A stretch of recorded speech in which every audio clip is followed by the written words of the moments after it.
Bankrolls episode 2 podcast with me and Fenny Boy next to me. Fenny, say hello.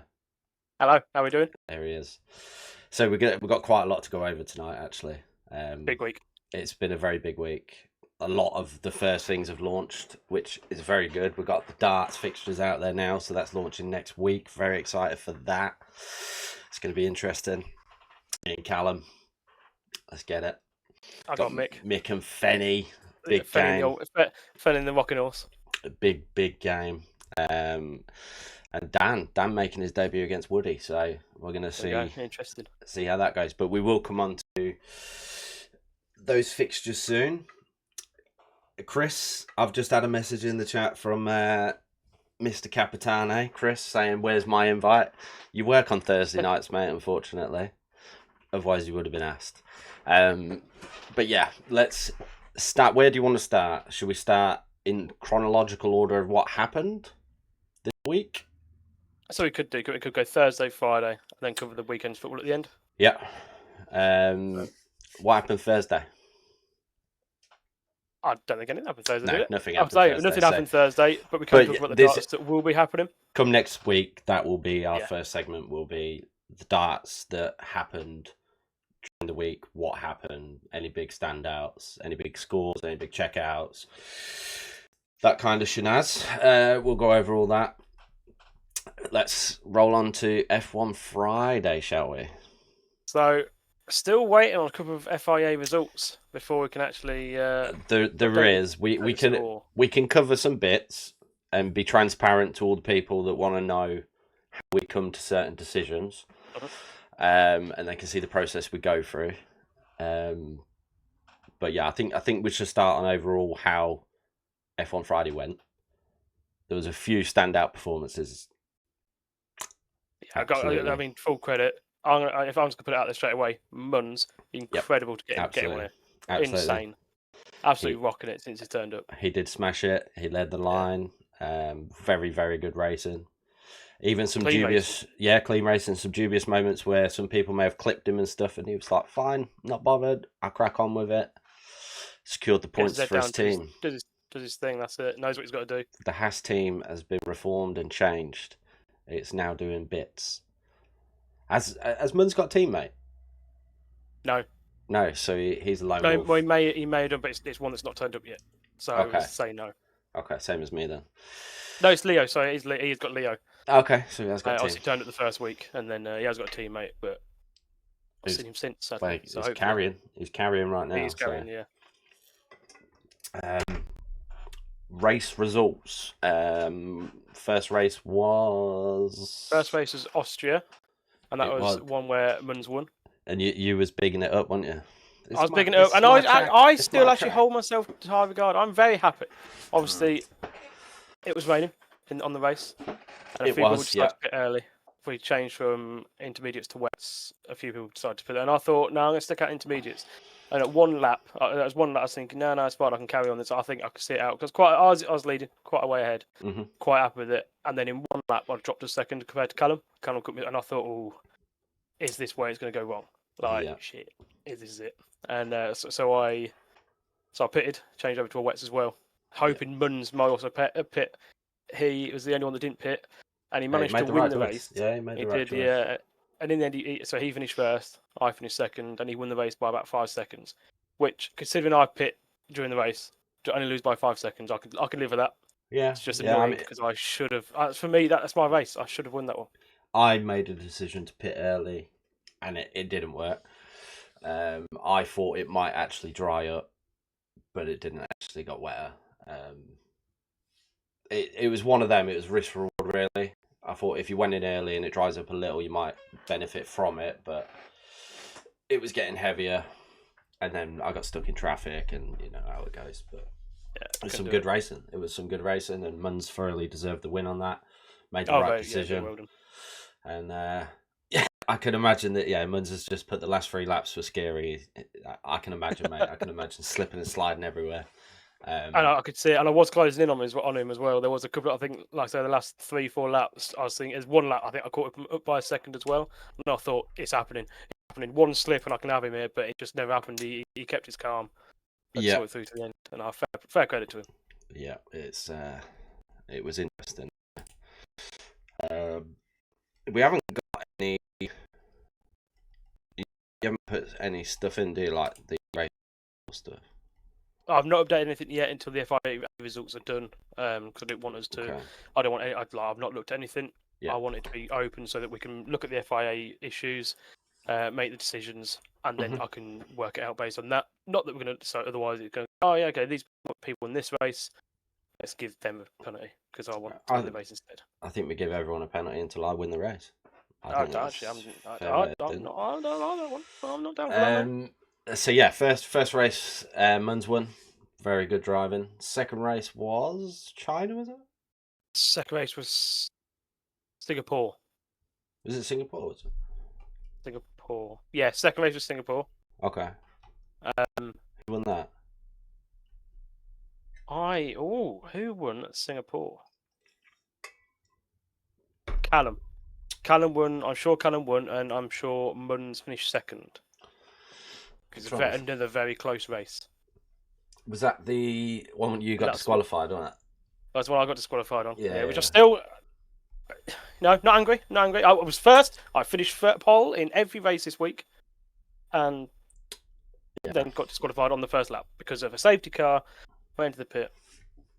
I think I came third in that one, third or fourth. Yeah, so I think so. So Callum won that one, and then I'm pretty sure it was Munz that comes second. And that was one. That was one where, like I say, something happened on a corner. Callum apologised for it, but Munz was like, no, nothing happened. Carry on playing, and he finished second for it. Yes, yeah. It was. So I know Oscar got kicked that week as well. Oscar got kicked, disconnected from the game, so that affected him. There's quite a few DQs this week, actually, weren't there? Yeah, there was quite. Yeah, there's a couple. So I'm not sure whether. I think. Yeah. It's hard with DQs to say we could do anything with it without compromising someone else. And also, if someone's having a bad race, so they're just going to go disconnected. Do you know what I mean? It's hard to find the right ground on there. It's shit. It's EA. I think really. I say anymore. Yeah, I think really, if you do disconnect, if say half the lobby disconnects while loading in, because we did have that at one point, that's very easy. You just reload it. The race, yeah. If it's during the race, and then you can't really do much about it, and it's only one or two people, then you can't really do much about it. Yeah. If it was a 1v1, then obviously that's a bit different. But it's not. It's a whole race. It involves a lot of people. It's just what's going to happen. Yeah, and then we had China, I believe it was. China, yes. Again, another one I pole on. So, where did I finish this week? Oh, I won that one. I actually got a win. Finally, I've got first place. Yeah. Started qualification first. I should have had the win. Let's be honest. Why? What should you have the win for? What's your? Well, I was literally catching you. I think at one point it was like 3 seconds ahead, and then I got down to like 2 or 1.8, and then I decided to pit, and I crashed into the fucking pit wall. Yeah. So then I had to put a new front wing on. And I think I lost in the end by like 7 seconds, which is usually what it takes to put a wing on. But it's one of them, ifs, buts, and candy nuts. But it was a good race. You did well. There was some controversy in that race. There was a little bit of controversy in that one, yeah. So quickly, Callum has just said in the chat, I might have had Austria if he didn't pit. But I could say the same thing, and I was only 5 seconds behind the winner of the race. I was ahead of you, so I'd have won if I didn't pit. So anyone could say that. It's if buts and candy nuts, isn't it? It's exactly. The controversy in that race was obviously Oscar and Callum. I had the front row view of it. Not making a decision right now. No. What's your opinion on it though? It was tit for tat all through the race, to be honest, with them two. Yeah, it always is. Every race is tit for tat between them two. I think what we need to do is keep them two apart in a race, and I think it'll be quite clean. I haven't looked back at it. I can't remember who was in front, but I believe, tell me if I'm wrong, I believe Oscar clipped Callum, which span Callum, but I'm not 100%. So like I say, we're trying to. There's different ways of looking at it. I have got the Discord here. Yes, Callum was in front. Neither one of them were exactly on the racing line. Oscar does turn left and clips Callum. But obviously, if Oscar kept going right, he would have then went off the track. So it's like I say, if you're in a. It is. Pardon me. I've got the clip here, so we'll play the clip. Screen. You see it? Can your stream see it? Oh, there we go. Go on, I'll get mine up as well. It's tit for tat. Mun, so to upload a clip, if you've got the share button on your PlayStation, which is again, we're not making a decision right now because I can see people here. in the chat commenting. If you click on that, it will say. This was Oscar's point of view. It will say, look back, go back, so you can click like 3 minutes, 5 minutes, so 10 again, minutes, 15 minutes. Neither one had exact racing line. Clip it and then upload it to the chat. It's I think it's tit for tat. I think they were both going at each other all night. See, it's shit that kind of gets spun out. Yeah, but it could have gone either way. They were both at it. Yeah. And this is from Blakey's point of view of the same incident. We will look at it further. I don't really want. We're not making, like I say, we're not making decisions here. No, I don't really want to say. I think this at the minute because I haven't properly reviewed it. No, it's just a little discussion about what's going on and stuff like that. But we will have the decision out for you. This Woody wants one against wants to claim something against myself, so I did send that in. Mm-hmm. I do not believe there's anything in that one at all. So I have watched your one closely. Yeah.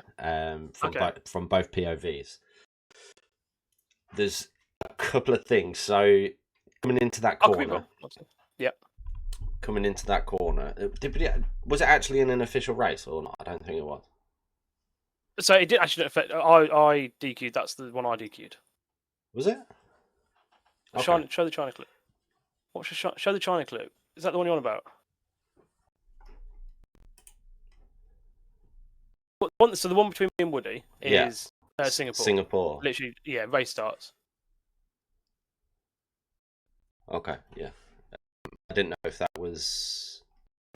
So, in regards to that, you could have done more at the start of the race, so you could have covered him off because he was always going down the left-hand line, which gives him the inside on the corner. And he did shout to you in my corner. Right? Right, okay. So if you watch an actual F1 race, the person in pole will come across to stop that. So that's something for you to learn to do is if you'd come across, you'd have blocked him off, you wouldn't have had a chance at the corner. Yeah. He did. Yeah, so true. He did take the dangerous line on the corner. He did shout to you, obviously, my corner, but he did put himself in danger with it. Also, you could have gone round the outside rather than going on the inside of the corner, but it's one of them. It's a longer route. In my opinion, it's a racing incident, and I wouldn't penalise either. But there are things that could have been done to avoid. I can't really get involved that much about it because it's mine. Obviously, I just don't think I did try and leave a bit of room for him because I wasn't going to push him way off the track, which is why I didn't go straight onto the corner. I could have gone. Obviously, I knew he was there. You can see in the clip, I do look over to him and make sure where he is. If on his screen, I was still ahead of him, further into the corner. Yeah. So my advice to you would be when you're coming off that racing line, he's always going to take that inside line. So you just come across to the inside line, then you're going to force him out wide. It's going to be a lot harder for him to overtake you. But that's learning on the job, isn't it? So I wouldn't put too much emphasis on a punishment on that, but then Curtis might have other ideas. So yeah, obviously there's still another member of the FIA that needs to have a look at this. Exactly. So this week there's not really much for me to look at. I can put my opinions across, but it's not. They're both involved either me or a teammate, so I can't say too much about it. I think overall the races were quite clean. Yes. And they were good racing as well. There's a lot of wheel-to-wheel action that I saw. Some good decision making on some people's parts, and overall, I think it was a successful F1 Friday. It's very good. It was a really good one. If these are the only two things we've got to look at, it's been a good week. Yeah, because they're not major at all. They're minor things. Going back to the Oscar and Callum one, I could see it coming because they were bickering with each other the whole time in the chat, as it always is with them too. Yeah, and there was so close contact. It was always going to end up one of them getting annoyed or doing something. But that's something that with them two that's been ongoing. It's not just been one race, has it? So No. I don't think either of them want to lose to each other. I think that's a big factor in it. So we've got Callum is arguing in the chat here. This talk is making me think nothing's getting done about it. Me and Oscar having a tiff doesn't excuse the racing action. No, and we will look at it thoroughly. Like I say, I had the point of view of being right behind it, so I remember it very well. I do feel Oscar is in the wrong for what he did. Absolutely. I haven't looked at the clip that Oscar put in regarding Callum, though. Let me just have a quick look at that. No, we know we don't hate each other. We know it's a rivalry. That's what the whole point of it is. It's a fun rivalry, but we're just trying to find the line of where you can draw it. Because otherwise, everyone's going to be in and giving us like 5 seconds, or there's going to be everything. It's drawing the line between what is actually an incident or was a purposeful stuff like that.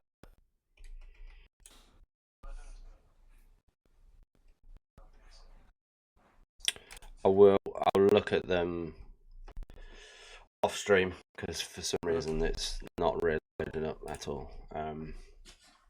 So I will look at them off stream, but I do remember it very well because I was right behind it. Woody's asking, go back to his quickly. FIA wise, I think it needs noting, and next time we do something.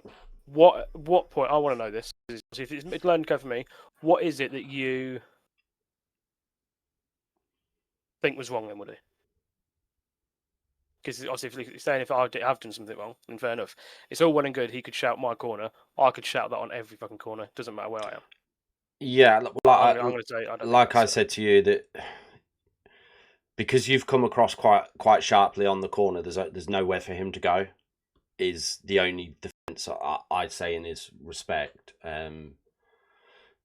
He has the inside line. You've got to come onto the inside line, so it's always going to end up that way. That's why I say if you off the start come across and cover that left hand line, he's got to go around you or slow down behind you. Again, it's a racing incident. There's things. So then where do we draw the line? Because this is why I'm asking. It's learn curve for me as well. Okay, that's fine. You can keep saying you're on the inside. Then when we go to a different race, the other argument is, but they have the racing line. So who? You were in front at the apex. Yeah, is what I would say, and in any race, that's what they'd always look at. Whose nose is in front at the apex? Yours was in front at the apex. It's very close. That's why I highlighted to you about coming across, covering the line, even going outside and going the long way around the corner rather than coming straight in. Do you know what I mean? It's one of that. He could have seeded it as well, knowing that you're going to come through in that corner. I don't think there's anything malicious from either of you. No, I don't think it's dirty racing. I don't think there's been much malicious. No, and it's really been malicious the whole time. It's not a case of dirty racing because it's not. It's a racing incident in my eyes. There is things that could have been done differently, but we could say that about a million and one things.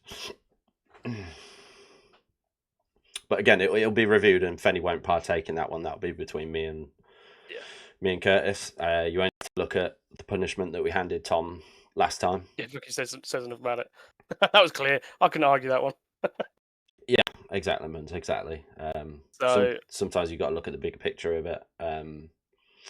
But yeah, Tom's going to be impartial on that one. He's not going to have any say, any input. He will just sit there and take the punishment if there is any. Maybe complain about it, but he will sit there and take it. I'd say the exact same one there as what I've said on the podcast. Quite open about it. I've said it to. Yeah. So I'm just going to quickly catch up with what this chat's saying. Yes. Oscar is kind of conceding to it. Said he probably should have gave more room. But that's that might have been. Oscar said he probably should have backed out. He knew he was going to end up on the grass if he kept turning. Yeah. So he let us stay on the track, but then that went to Callum. So he's sort of admitting that there. As a group, the more we do it, I think this week was definitely, like I say, it was a lot fairer this week. We are Absolutely, learning, yeah. but we need to learn to give each other more room, which obviously this week clearly shows we have done that. I said to you the other week, there's no shame in conceding a position. If you're not going to make that corner cleanly, sometimes the best thing you can do is back out of the corner, let the other person have it, and then overtake them again on the track. It doesn't always necessarily have to be this. This is the corner that makes or breaks the race. It's not. Yeah. So then Callum's in saying, yeah, obviously going back to the other one, racing line doesn't mean you've got priority, but someone who is, and then Matt said someone who is ahead of the corner. Again, I was ahead on it. Later on, it then goes on to say that Woody's not doing anything wrong. I don't think Woody has done anything wrong. No, I don't either. And I don't think I've done anything wrong, which is why I don't think there's anything to do with it. That's why I say it's a racing incident more than anything malicious or anything like that. You both could have done things to avoid it, but inevitably it was always. It's a very tricky first corner. You're always going to have some kind of incident on that corner. From the start, it's hard. When it's off the line into that first corner, there's always going to be incidents. Yeah, and that's the thing. It's a tricky line. That's why I say to you, you'll know from next time. I'm about to say, if anything, yeah, don't matter because I fucking next corner round, I'll DQ'd anyway. Yeah, well, yeah. So it don't matter anyway. I think it's more Woody's seen it as it kind of hampered his race. I don't know if he got any damage from it or anything like that. I'm not too sure, but. It is a race. Oh, Woody went as well. What in the whole race? So I know you went off at that little point. Obviously, I do know. Wing went. Okay, what at that point, or was that later on in the race, Woody? Sorry, I was trying to catch up. I know it's not the whole podcast isn't to do with this, but while we're on it, let's have a little catch up. I think Tom could be more aware seeing as he's first off the start, going into the corner, and we all know what Woody's like. Doesn't matter what Woody's like if I'm racing my race. Then got to go to the back, and then AI killed you when it got. Oh, yeah, I mean, the AIs are crap. The AIs are bloody dreadful. Bloody focus on my camera. Yeah. So overall, I think it was a very good F1 Friday. I think. Yeah, 100%. I'd say the majority of people that took part enjoyed it. I don't think there's anyone that didn't. Obviously, we know what Oscar and Callum are like. Even in there, they're saying that they don't. It's fun with having them too, and it is fun. Yeah, in there. Absolutely, and you need it. You know, that bit of competitiveness that don't want to lose to each other. I totally get it. It was fun being behind it for a little bit. Obviously, I wanted to get past it as well, but if you guys enjoy that kind of wheel-to-wheel racing, then by all means, as long as you keep it clean. So then we don't have to make any decisions on the weekend. That's it. There you go. Nice and easy for us. Absolutely. Yeah, I think in general, good week. Quite very successful. Yeah. And the more we play, the better we're going to get with it. Yeah, I'm a bit gutted. I'm going to be missing the next one. Can't believe it, mate. It's meant to be one of your things, mate. I know, mate. I know, mate. I know. This is the problem when you try and help people out, Sometimes it. When do you expect to update the table? That'll be done once the full FIA results have been posted. Yeah. So I think in that regard, we'll probably try and do it tomorrow. I think that way is best for everyone. Okay. Shall we move on to the next subject, Sean? That's fine with me. Let's carry on. 3 p.m. kickoffs. Survivor Saturday. Let's go Survivor Saturday. So it's quite the first week of Survivor Saturday. Obviously, people that do know, people that don't know, you put £10 in at the start of a competition, and you just give us one outcome of a game for the top 4 leagues of the 3 p.m. kickoffs of the top leagues in England. If you get it right, you advance to the next week. If you get it wrong, you're out. Everyone puts a tenner in, and the winner at the end takes part home. We had 9 people enter. After week 1, there were 6 people out. Only 3 people got it right, which I think is quite. That's a poor return. Thinking we were worried during the first week. Yeah, it would last a long time. I'm very happy with the outcome. Very happy. We'll load it up here. I was continuously watching the results, just to let you know. I focused that up as well. I'm not going to lie to you. Lincoln City went 3-0 up, and Plymouth brought it back to 3-2, and I thought they were going to draw. I'm not going to lie. I thought all momentum's with Plymouth now. But luckily, they got red card. So, GG's, up the imps. Do that. So, first prediction we had was Bristol City to beat Charlton, and that's from your very own Fenny boy sat next to me. So I was looking at quite a couple. I couldn't decide. My picks were Spurs to beat Burnley, Bristol City to beat Charlton, or Barnsley to beat Bolton. Couldn't decide, and I went for Bristol City. I always quite like them. Always think they're going to be around the playoffs in a similar way. And I knew they were towards the top of the league compared to Charlton, who had just been promoted. So I was thinking, there's a chance here. It might when outside when you don't always pick Bristol, get a nice one ticked off early, where I could still leave myself some room for Spurs and stuff like that. Yeah, 0-0. Spurs obviously won 3-0, I believe, in the end. So I should have gone for that one. They did. And even Barnsley. So Spurs is actually my last choice. I was going to go Bristol City, then Barnsley, and Spurs. And both Bristol City and Barnsley lost a drew anyway, so I'd have been out. That was a shit week for me. Yep, it was unlucky, mate. But I'm glad to see you go. It was crap. It was awful. I watched it. Oscar picked Crewe Alexandra to beat Crawley Town. I believe it was 1-0. So a close game. But well done, Oscar. You are through to next Saturday. Curtis. We may as well say. Can we leave that one till last? Because there's a bit of fun with that one. Yes. So you said obviously you went for Lincoln. You went through. Why did you choose Lincoln? Well, this is the thing. So I was looking through all the fixtures, and there was a couple that I was looking at. Obviously, Tottenham.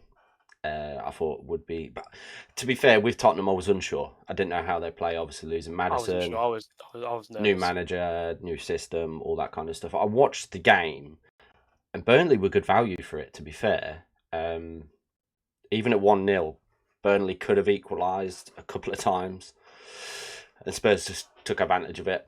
And you know what they say: if you don't take your chances, you get punished, and that's the Premier League. So. Well done on picking Tottenham and getting through there, Woody. I didn't want to pick a result that anyone else knew. I think me and you had a chat about it on Friday, didn't we? Friday morning. And I said to you that Plymouth signed a new goalkeeper that conceded 74 goals last season. So I did think there's going to be goals. I did remember you saying that specifically. It's actually more to go against Plymouth than what it was for Lincoln. So I just thought, you know what, I'm going to back Lincoln. Plymouth are having a hard time. I watch Plymouth closely anyway because of Pieface, because I'm a big Pieface fan. So I watch all his TikToks regarding Plymouth and everything like that.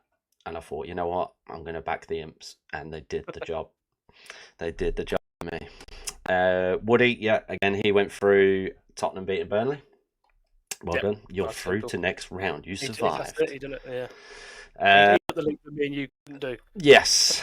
Munns picked Leicester to beat Preston, which I believe finished 2-1 Preston, if I'm right. 2-1 Preston, I believe, yeah. I mean, I didn't look at it myself. I think it's a personal thing. I quite like Preston. Mm-hmm. They had a poor season last year, but I don't know. I don't like betting against them if I ever go for, especially at home. Preston at home always seem like a tough one.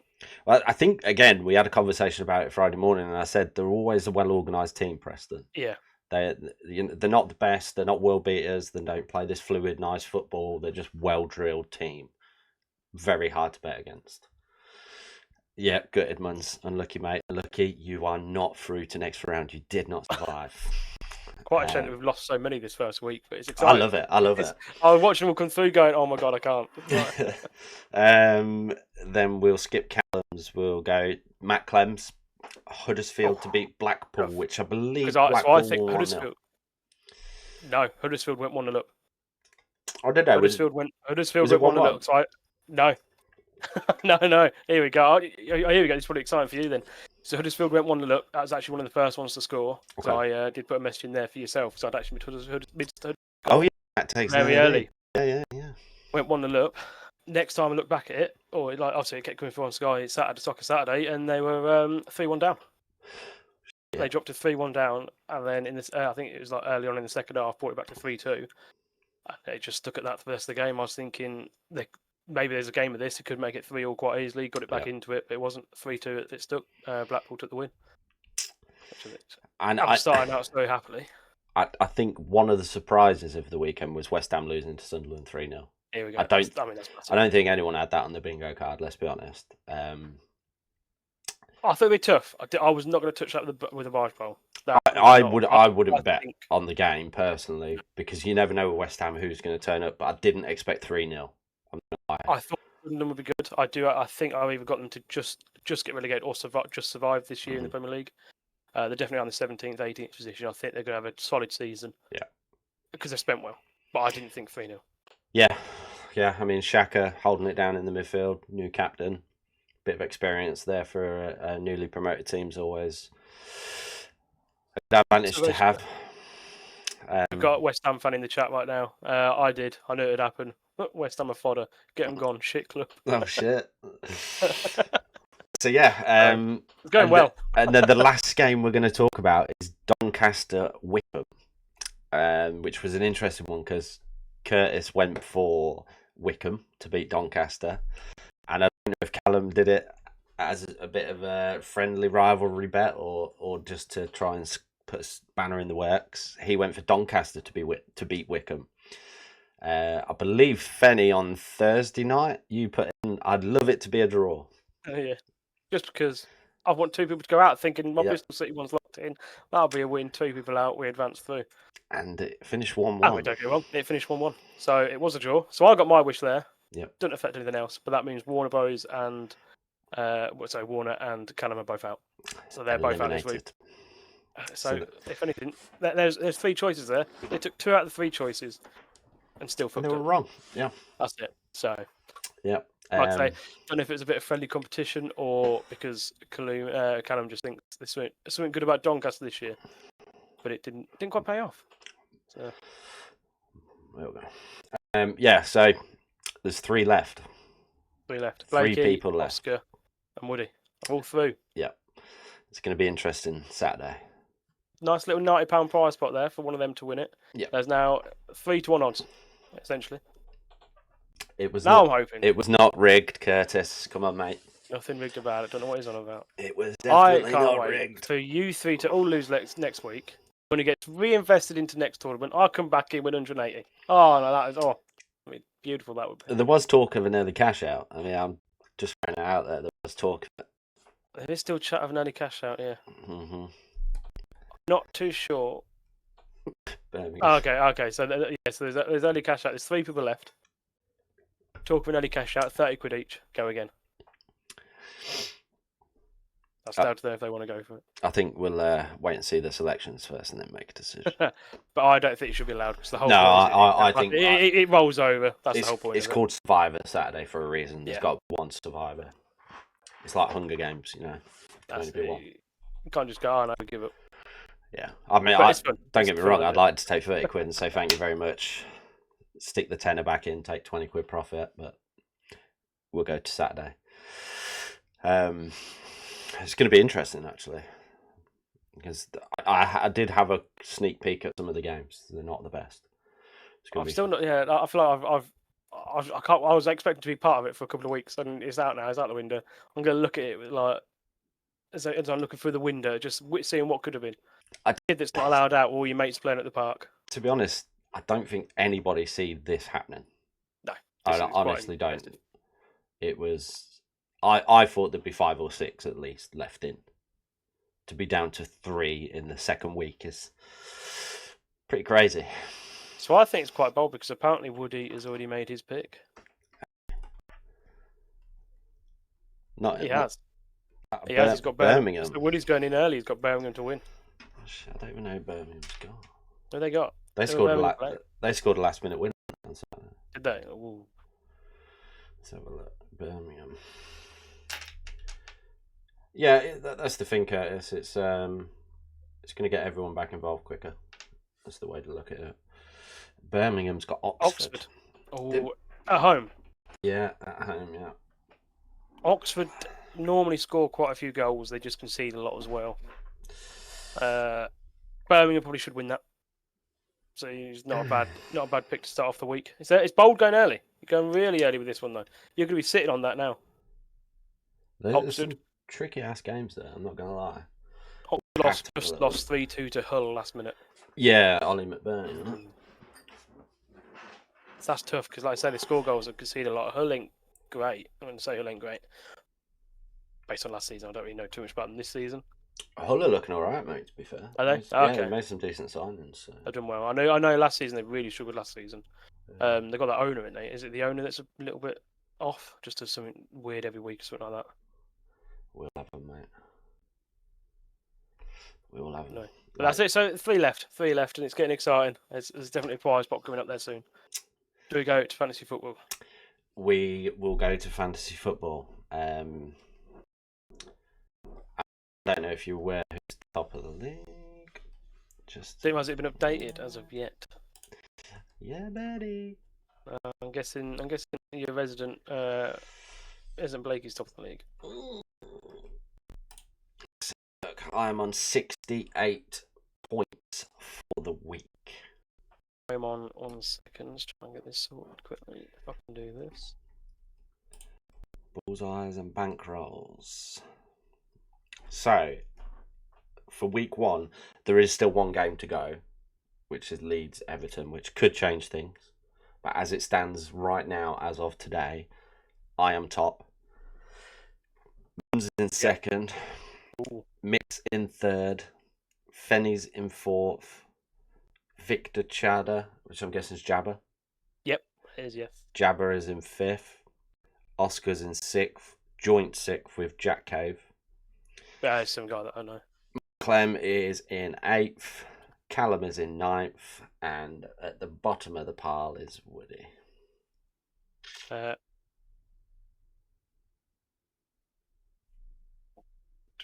Fanny, yes, of course you can jump in. What I'll do, I couldn't get you in earlier. I think maybe because we had a game week going on. I'll figure that out with you during the week. We'll get you in there as well.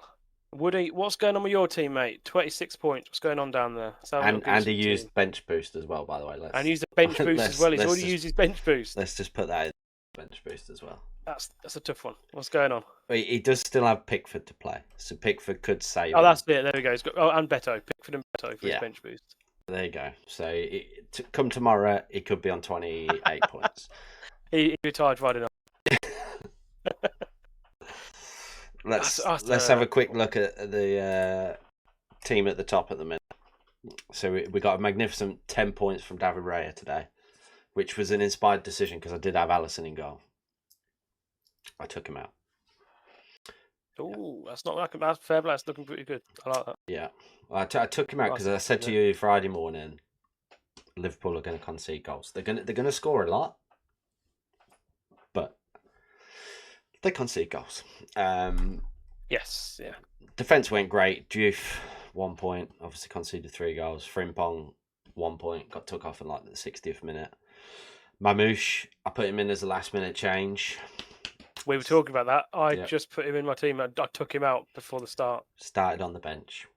Fucking Pep Guardiola. What a wanker. Bruno didn't really do it today, really. Reinders was an inspired decision by myself to put in. You know, not to just big myself up, but I knew he's a box-to-box midfielder who's going to get goals. Marlon started on the bench, was on fire in pre-season. No idea why they didn't start him. Ekatike, 22 points. Captain. What more needs to be said about that? Gokeres, I thought he'd do better. He looked like an absolute donkey today. And Haaland. And that was the team. Haaland, I think, like I say, he costs so much, and you always go, no, I'm not having Haaland this year. It's such an obvious one for points. It's an obvious one. Yeah. I'm now thinking about Haaland. Mm-hmm. But I don't know if I want to, because it just costs so much. Yeah, I mean, we had the chat again Friday, didn't we? And I said to you, everyone's sleeping on him. Like, no one had him in their team. I know he's 14 mil, which is a hell of a chunk in your team, but it's guaranteeing you points. See, I've got Salah. Have a little look at. No, if you stick on yours, but make sure we go for yours. Your bench seems to have got quite a few points there. Why did you not go for them? So Kingsky, he's just there for a reserve, just to make up the numbers. Tonali, I was torn between Tonali and Marlon. And I thought, obviously, Newcastle being away at Villa, I thought Marlon would start. That was my thinking behind that. Tonali's a good one to have, though, to be fair. He's a good baller. Lenny Yoro, again, I put Diouf and Frimpong in, thinking maybe an assist. I love Lenny. I think he's a great defender. He's there to make up the team. He's quite cheap as well. So, and De Kuyper, Brighton's new signing, supposed to be good deliverer of the ball, one for the future. So Just got him there. Like I say, got a couple just there for the sake of being there. Yeah, they'll rotate when The they need usual to bench. rotate. Yeah. I invested heavily on the front three. Yeah, Don't know if Gokares paid off. We'll see in the coming weeks. They've got Leeds next week, so it's how tough. that goes. First week's tough, depending on who they're playing as well. Yeah, I mean United. Some would say easy game. Some would say not. Not this season. Not with what I've seen so far. That's it. Let's have a look at Muns' team. 62 points from the Muns. Another good week. To be fair, they got Frimpong. Yeah, I think a lot of people in Frimpong. You know what you're going to get with him is going to be an attacker. Yeah, very well. Matty Cash, Cucurella, and Aït-Nouri. Very good. Even Henderson in goal. Henderson's that's why Henderson's on my bench. Brave choice. Should have chosen him. Paid off. No, Pickford's on my bench. I almost had Henderson. Midfield: Sarr, Tielemans, Bruno, and Alanga. Pretty solid midfield, to be fair. Should expect points. Should expect something from that. Yep. Jared Bowen and Erling Haaland up front. One of the only other people to go for Erling Haaland. Paid off. I don't really know why you captain Tielemans, though. You're going to have to explain that one to me, Muns. There's choices in there. He's made decisions. I don't get that one. I don't know whether you meant to do that or not, or whether you know that you can change your captain to get double points. I'm not sure. Maybe I need to explain that to you. On the bench, he's got Roberto Sanchez in goal for Chelsea. Got him 7 points, but again, it's on the bench. It was a fuck up. Okay, I'll let you off. Okay, just this week though. I mean, it didn't work out too bad. He could have got 1 point. So he's lost 1 point. Yeah, I don't think he's that bothered about that. You can't change it now, unfortunately, Muns. Once it's done, it's done, mate. Once it's logged in for the week, it's locked in. Other than that, really, Sesko on the bench might be one for the future and that he's invested in. But overall, solid team. Solid team. I think he's definitely got a nice team that'll get points for the whole season. Yeah, really. It's got a good balance to it. Cash is done this week, but I know there's a few question marks over him and Villa in general. But I think in that sense, Tielemans is fine there. Yeah, you can change it. But I think for me, the only thing to look at would probably be Cash and Bowen. I'm not sure how good West Ham are going to do this season. I know we can say, they've played Sunderland, it's only 1 week. I don't think any West Ham fan is excited for this season, from what I've heard. No, I think it might be a case of see you later, Graham Potter. But that's just me. Choices, but go for them with the choices later as well. Third team, Mr. Ocock, 61 points. Michael. Again, another person gone for Haaland and captained him as well. Oh, that's a good decision. Very good decision. Well there. Yeah. He's Sanchez in goal from Chelsea, clean sheet today. Pretty solid, really, but Chelsea weren't great today. Kirk has 0 points. That's because he got took off 60th minute. I'm guessing he must have got booked as well. Ezri Konsa got a red card. Is that what it was? Yes. He got a red card, yeah. So that explains that, because he's on my bench. And he's, Yeah, he got a red card, mate. Taking him down last man. Defo red card. Wan-Bissaka, 1 point. Eze, good one. I mean, if he gets the move to Tottenham, you're getting him quite cheap. Yeah. Alanga, being a Newcastle fan, he was always going to do it. Florian Wirtz, which a hell of a lot of people put in, but I have actually seen is one of the most transferred out players from week 1. Since he played from Friday, people have transferred him out already? Yep. Shit. Yep. Christ, no, I've not seen that. Cole Palmer, the most selected player on Fantasy Premier League this year, and the most captained this weekend as well. Oh. And gets 3 points. Yeah, that's tough. That's a tough one. I don't think he suits Maresca's system personally. He was a lot better under Pochettino. He's not scored. I swear I saw something that he's not done something since February or something earlier. I can't remember something. Yes, he's not scored from open play. Yeah, since I think it's like 18 games or something. See, because I don't know if you can tell what Palmer you're going to get either. Oh, not even game by game, but month by month. 1 month you can have, or for a few months you can have Palm that is incredible, and then like I say, you just won't see him for that long. Honestly, I think it's Maresca's system. I just don't think it suits him. Maresca's system is very boring to watch. Pardon me.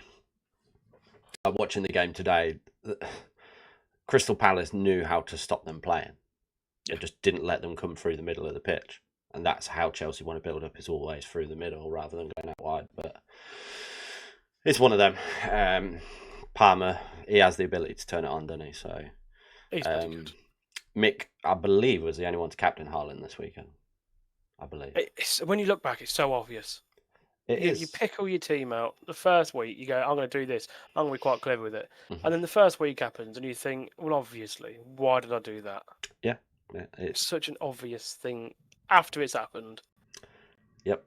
It was a good decision from Mick to do that, because that's really bumped him up. Because overall, there wasn't really any standout players from his team, apart from Haaland and Ekitike.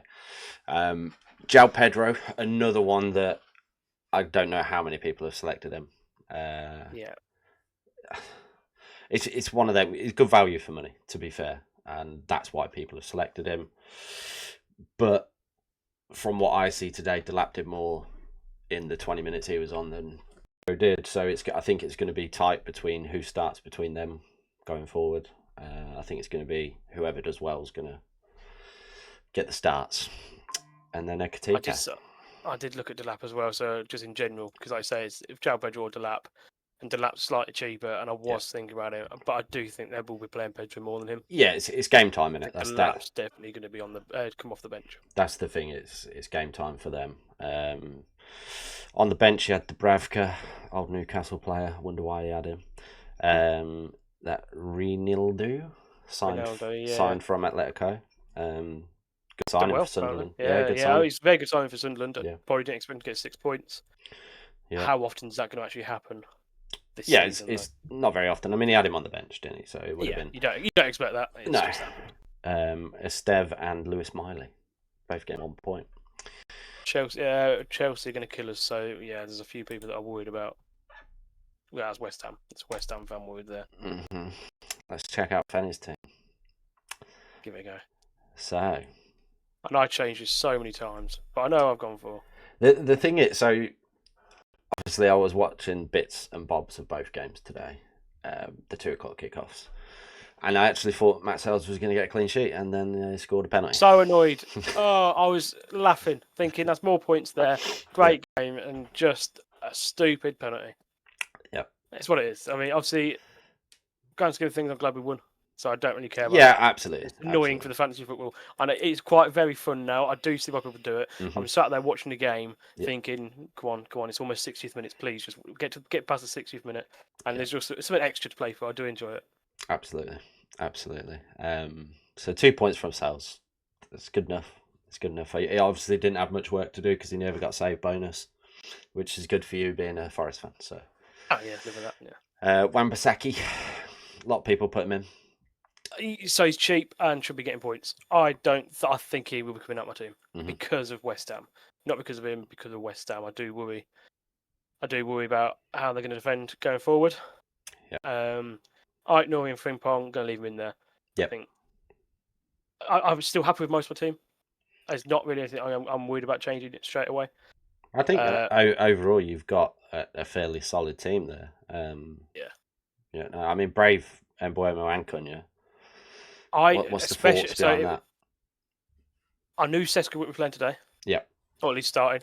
So I thought if there's any game they're going to be up front together, or at least along that front three, it will be today. Mm-hmm.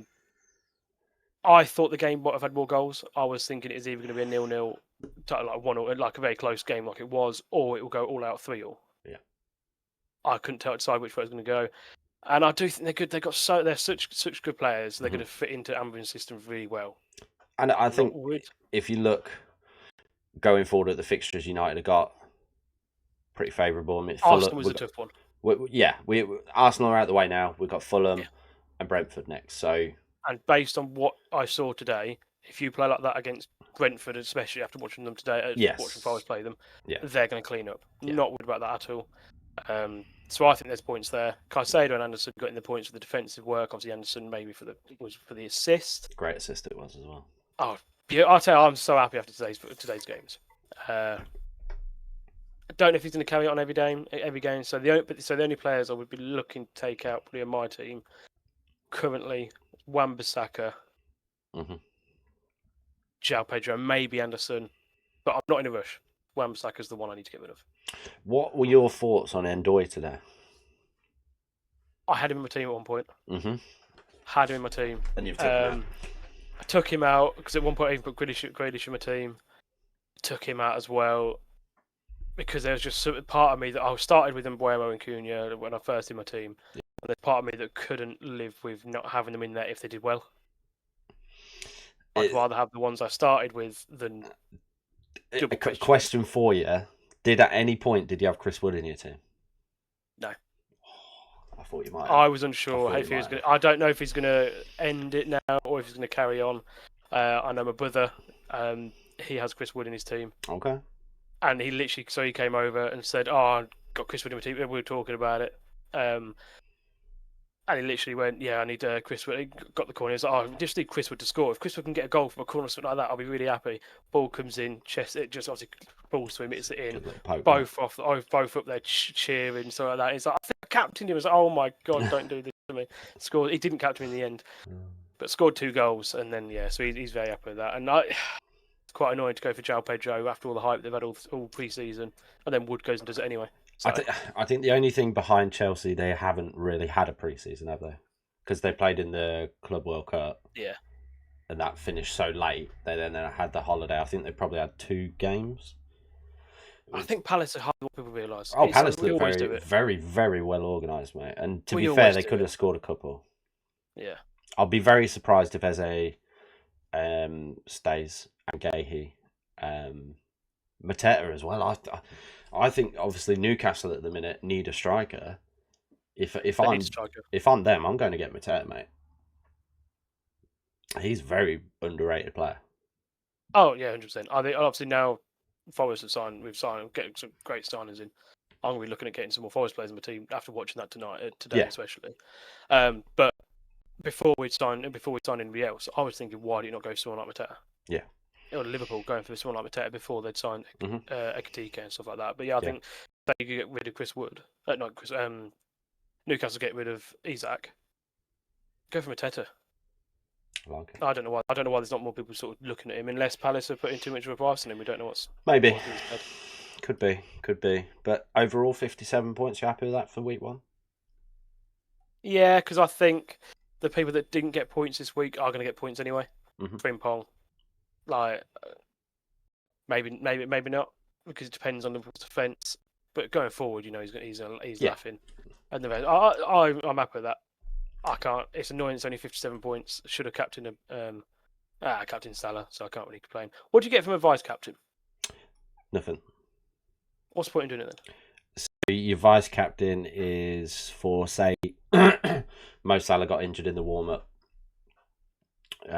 He'd obviously get subbed out of your team, and then your vice captain will become your captain. Right. Okay. So it's basically your backup. Backup. Okay. Yeah.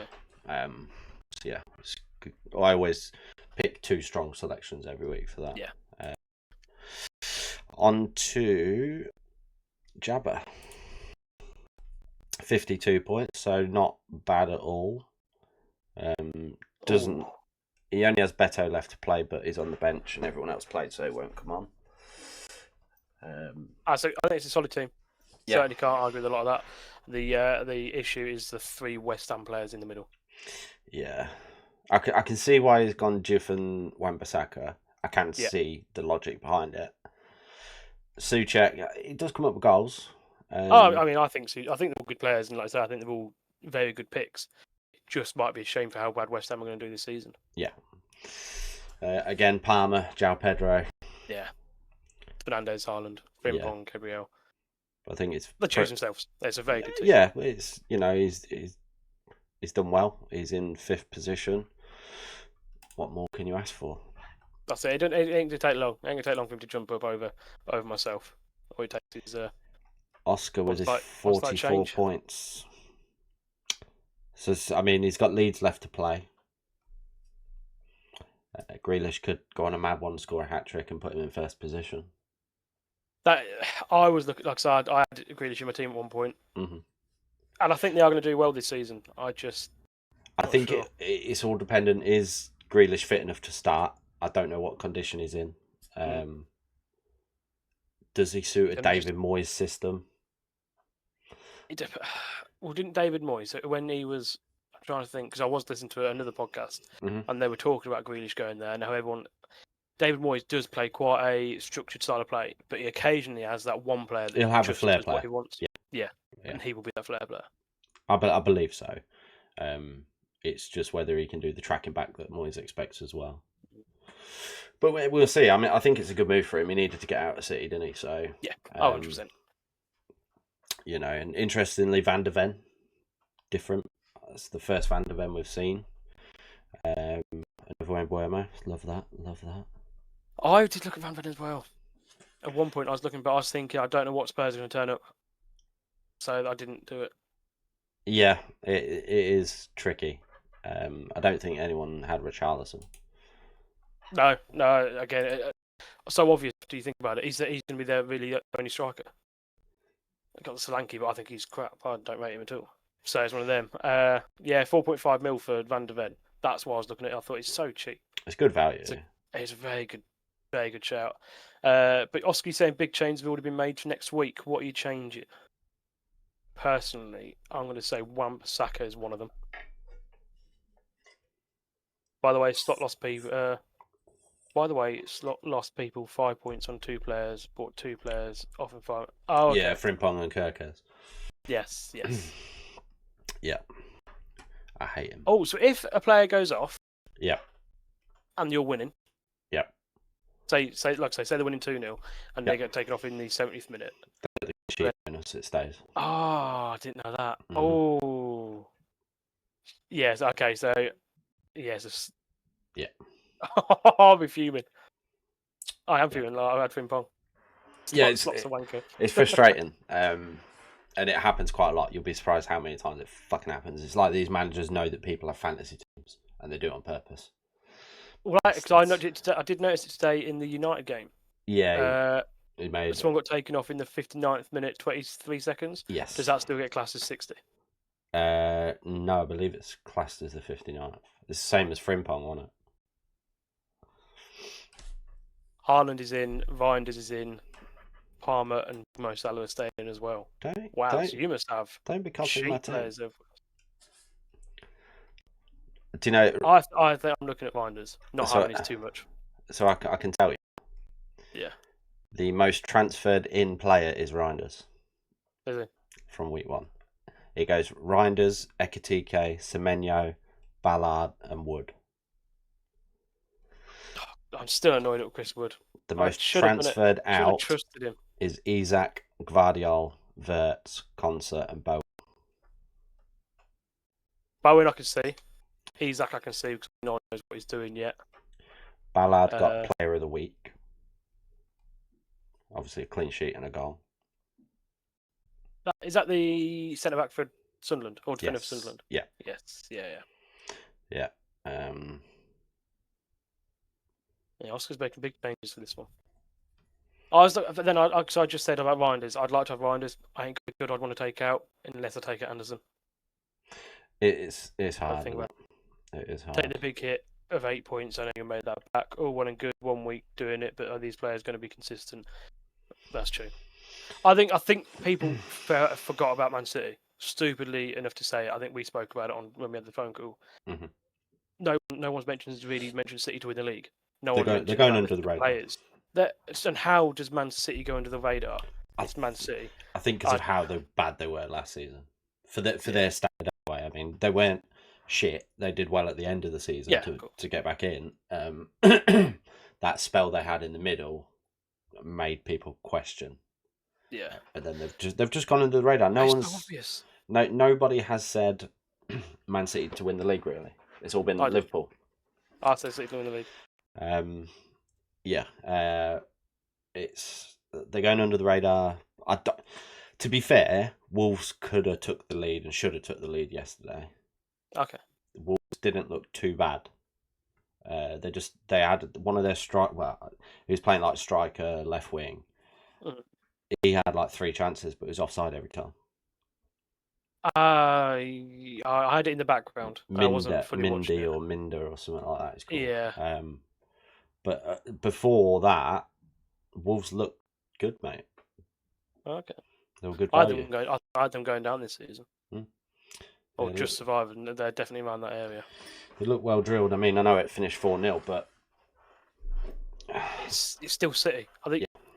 it's a strange what you say like thing. As someone who's new to FPL, Tom, you don't understand City and FPL. It's not a question of how good they are. It's a question of pet roulette. They could win 6-0 and say Church comes on for Marmoush in the 80th minute and scores. Marmoush did nothing for the 80 minutes. Easier to avoid the selection risk.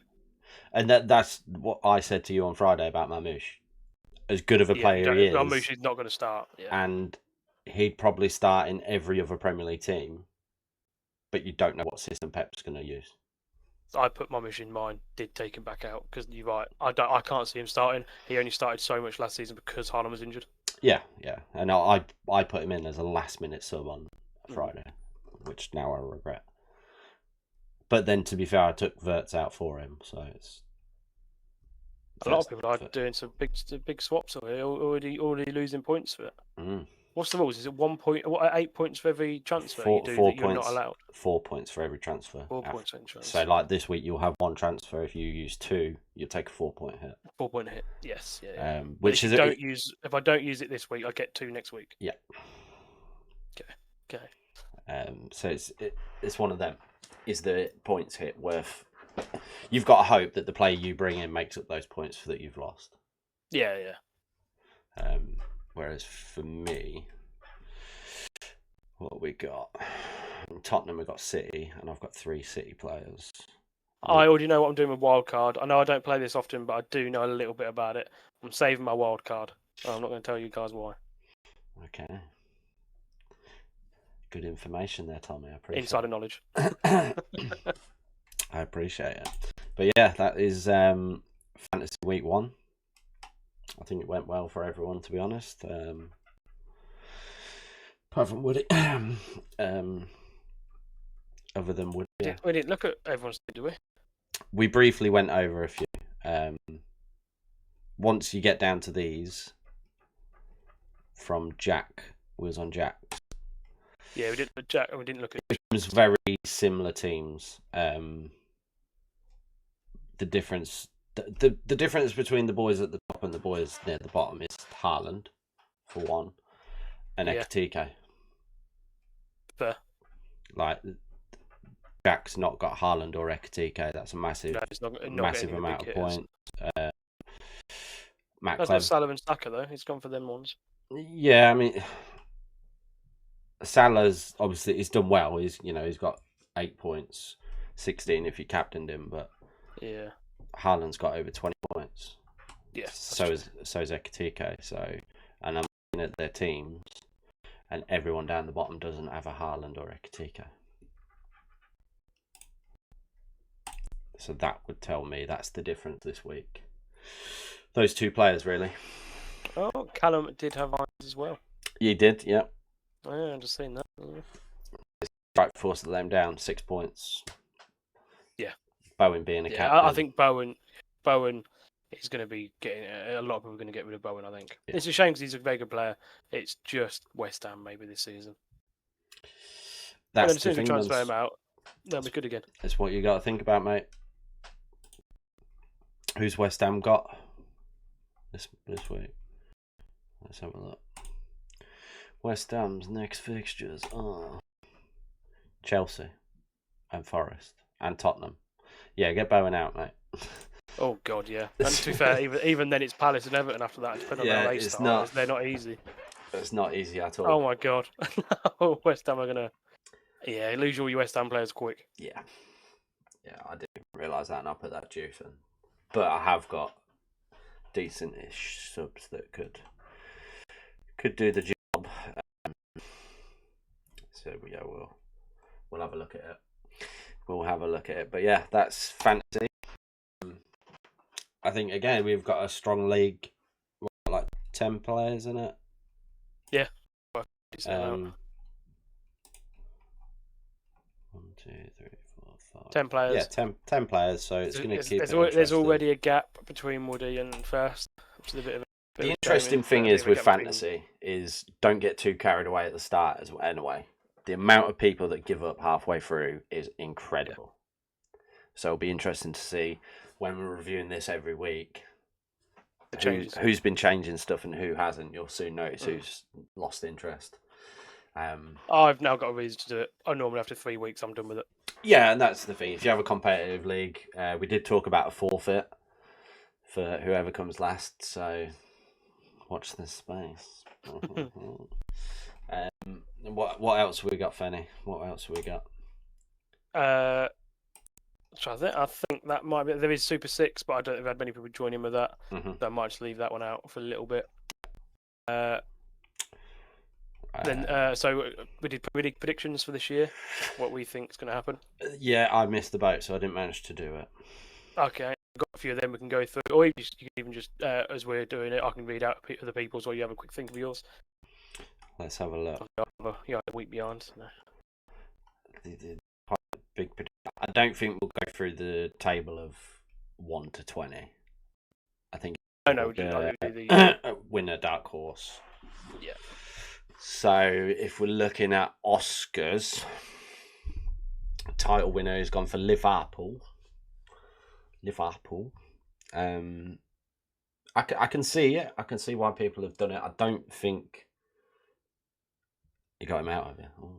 I don't think they are the team that people think they are, and that's not just coming from a salty Man U fan. I watched them at the end of last season, and teams worked them out. If you look at their results at the end of last season as well, teams worked them out. I think that was more they won the league. They enjoyed it. They didn't really care that much. You're probably right. They're going to get it figured out as you do. Everything gets figured out eventually. I think where they really slipped up, they'd won the league. They didn't care anymore. Yeah, I get that. I do get that, but they still played the same team. It wasn't like they played weakened teams.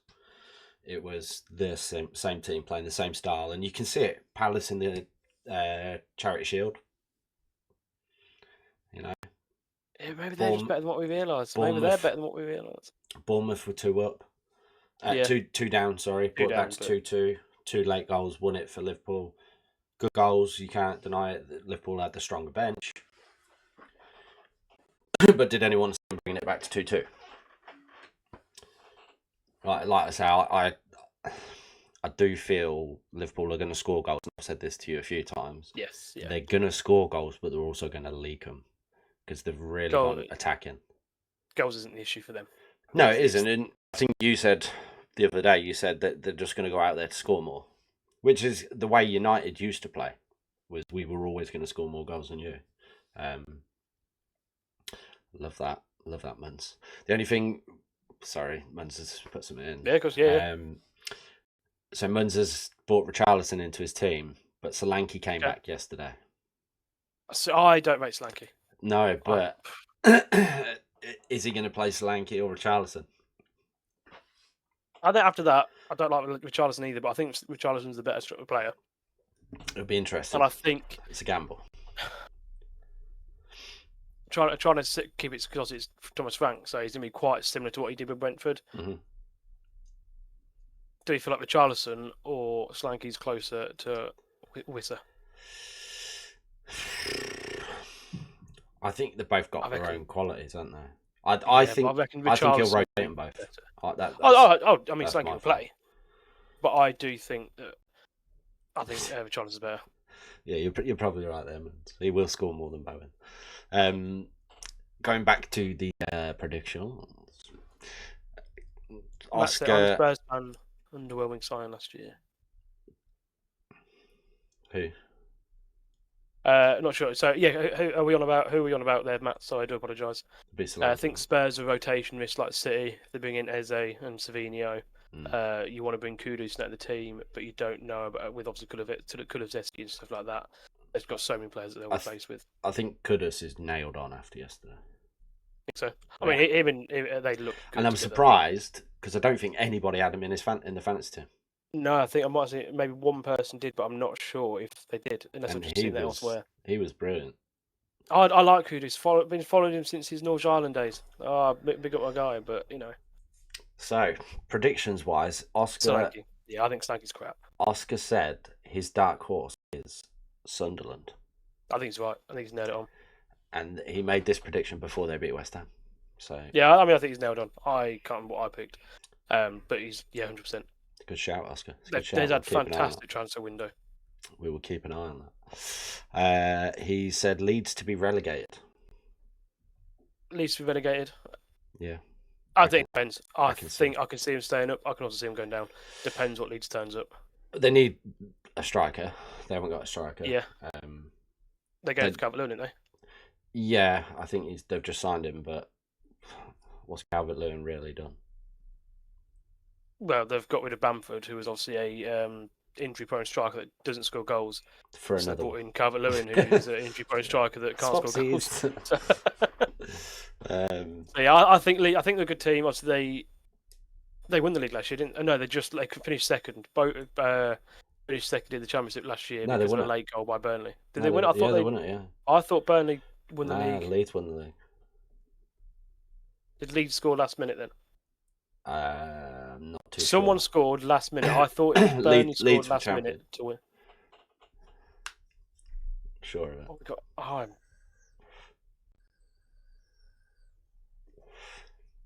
Pretty sure.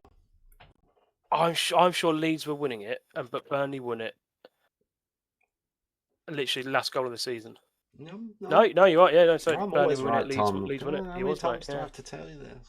No, he did, mate. I couldn't remember which way round it was. Never question me, baby. Question you as many times as I want to, sunshine. Back to Oscar's prediction. We've got a rather outlandish one here. Player of the season, Ollie Watkins. That's just he's delusional, and every other pick should be null and void. That is a hell of a pick. I'm not going to lie. That is it's definitely out there. Young player of the season has gone for Florian Wirtz. I think a lot of people are having. Yeah, I always forget what's classed as young player of the season. I think 23 and under, isn't it?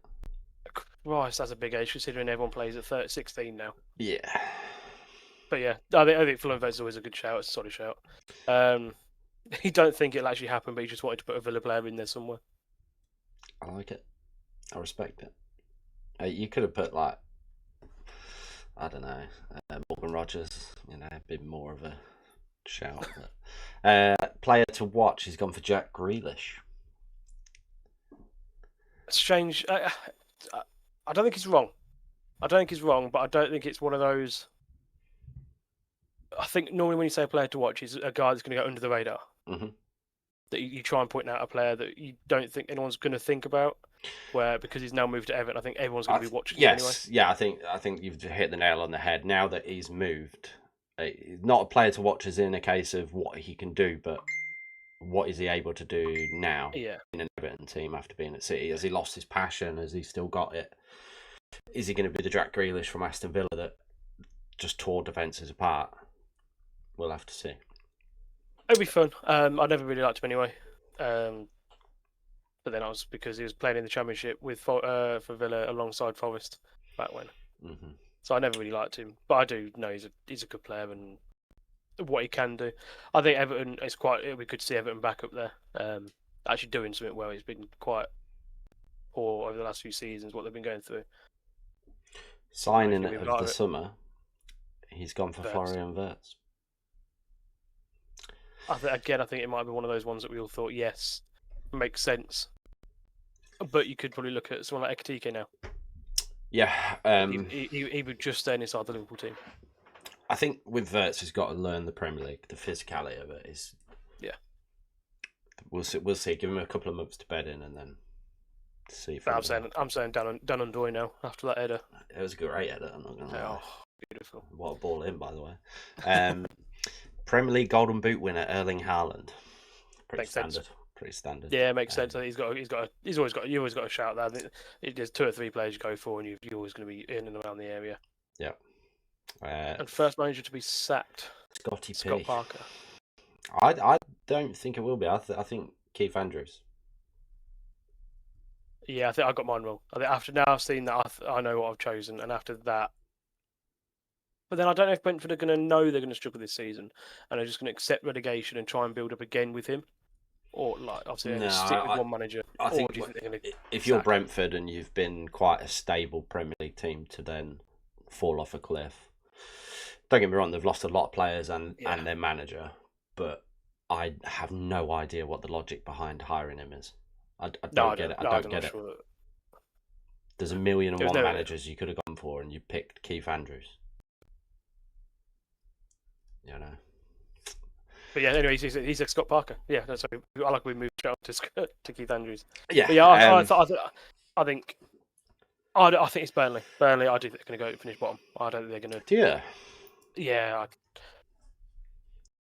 They're the same. They're fantastic for the Championship and awful in the Premier League. I just don't think they're not going to do very well at all. Scott Parker, I think the last time he was in this league was crap again and got sacked quite early, or didn't do very well at all and got relegated or something like that. After watching Burnley yesterday, mate, I don't think they're that bad. Honestly, don't. They were well organised and they had chances. They just didn't take them. They need a better striker, like Lyle Foster. I just don't. I think Scott Parker's not that good. I don't rate him really, but no. So, what are we rating Oscar's predictions? Okay, so I think he's got that right. He could have that right. That's a dreadful prediction. Yeah. No. Yeah. I think there's a few outlandish ones there. Mm-hmm.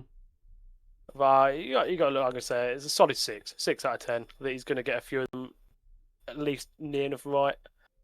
But I think there's a few missing. Like I think he's got Sunderland right with the dark horses, Florian Wirtz and Haaland almost nailed on. Yeah. It's just the rest of them are a little bit off. So maybe even I don't know. For Ollie Watkins and Jack Grealish, I'm going to drop it down to a 5. I'll give him a 6 out of 10. I think it's quite solid in places and work to be done in others. Overall, not bad. So we'll move on to Woody's. he's having a go at me in the chat. It's 5. Are you mad? Well, do some better predictions. Like title winner has gone for Chelsea. I don't see it at all. I don't. I think they're going to be top 4. I do think top 4 is the one. I just don't think they're going to win the league. They're not good enough for that yet. But I've seen a few people have done the same thing and spoke about it like that. I just don't. Yeah, I can't see it personally. I just don't think they're good enough to compete with Liverpool and City at the minute. But yeah, I think should really be a shoe-in for top 4. Should be.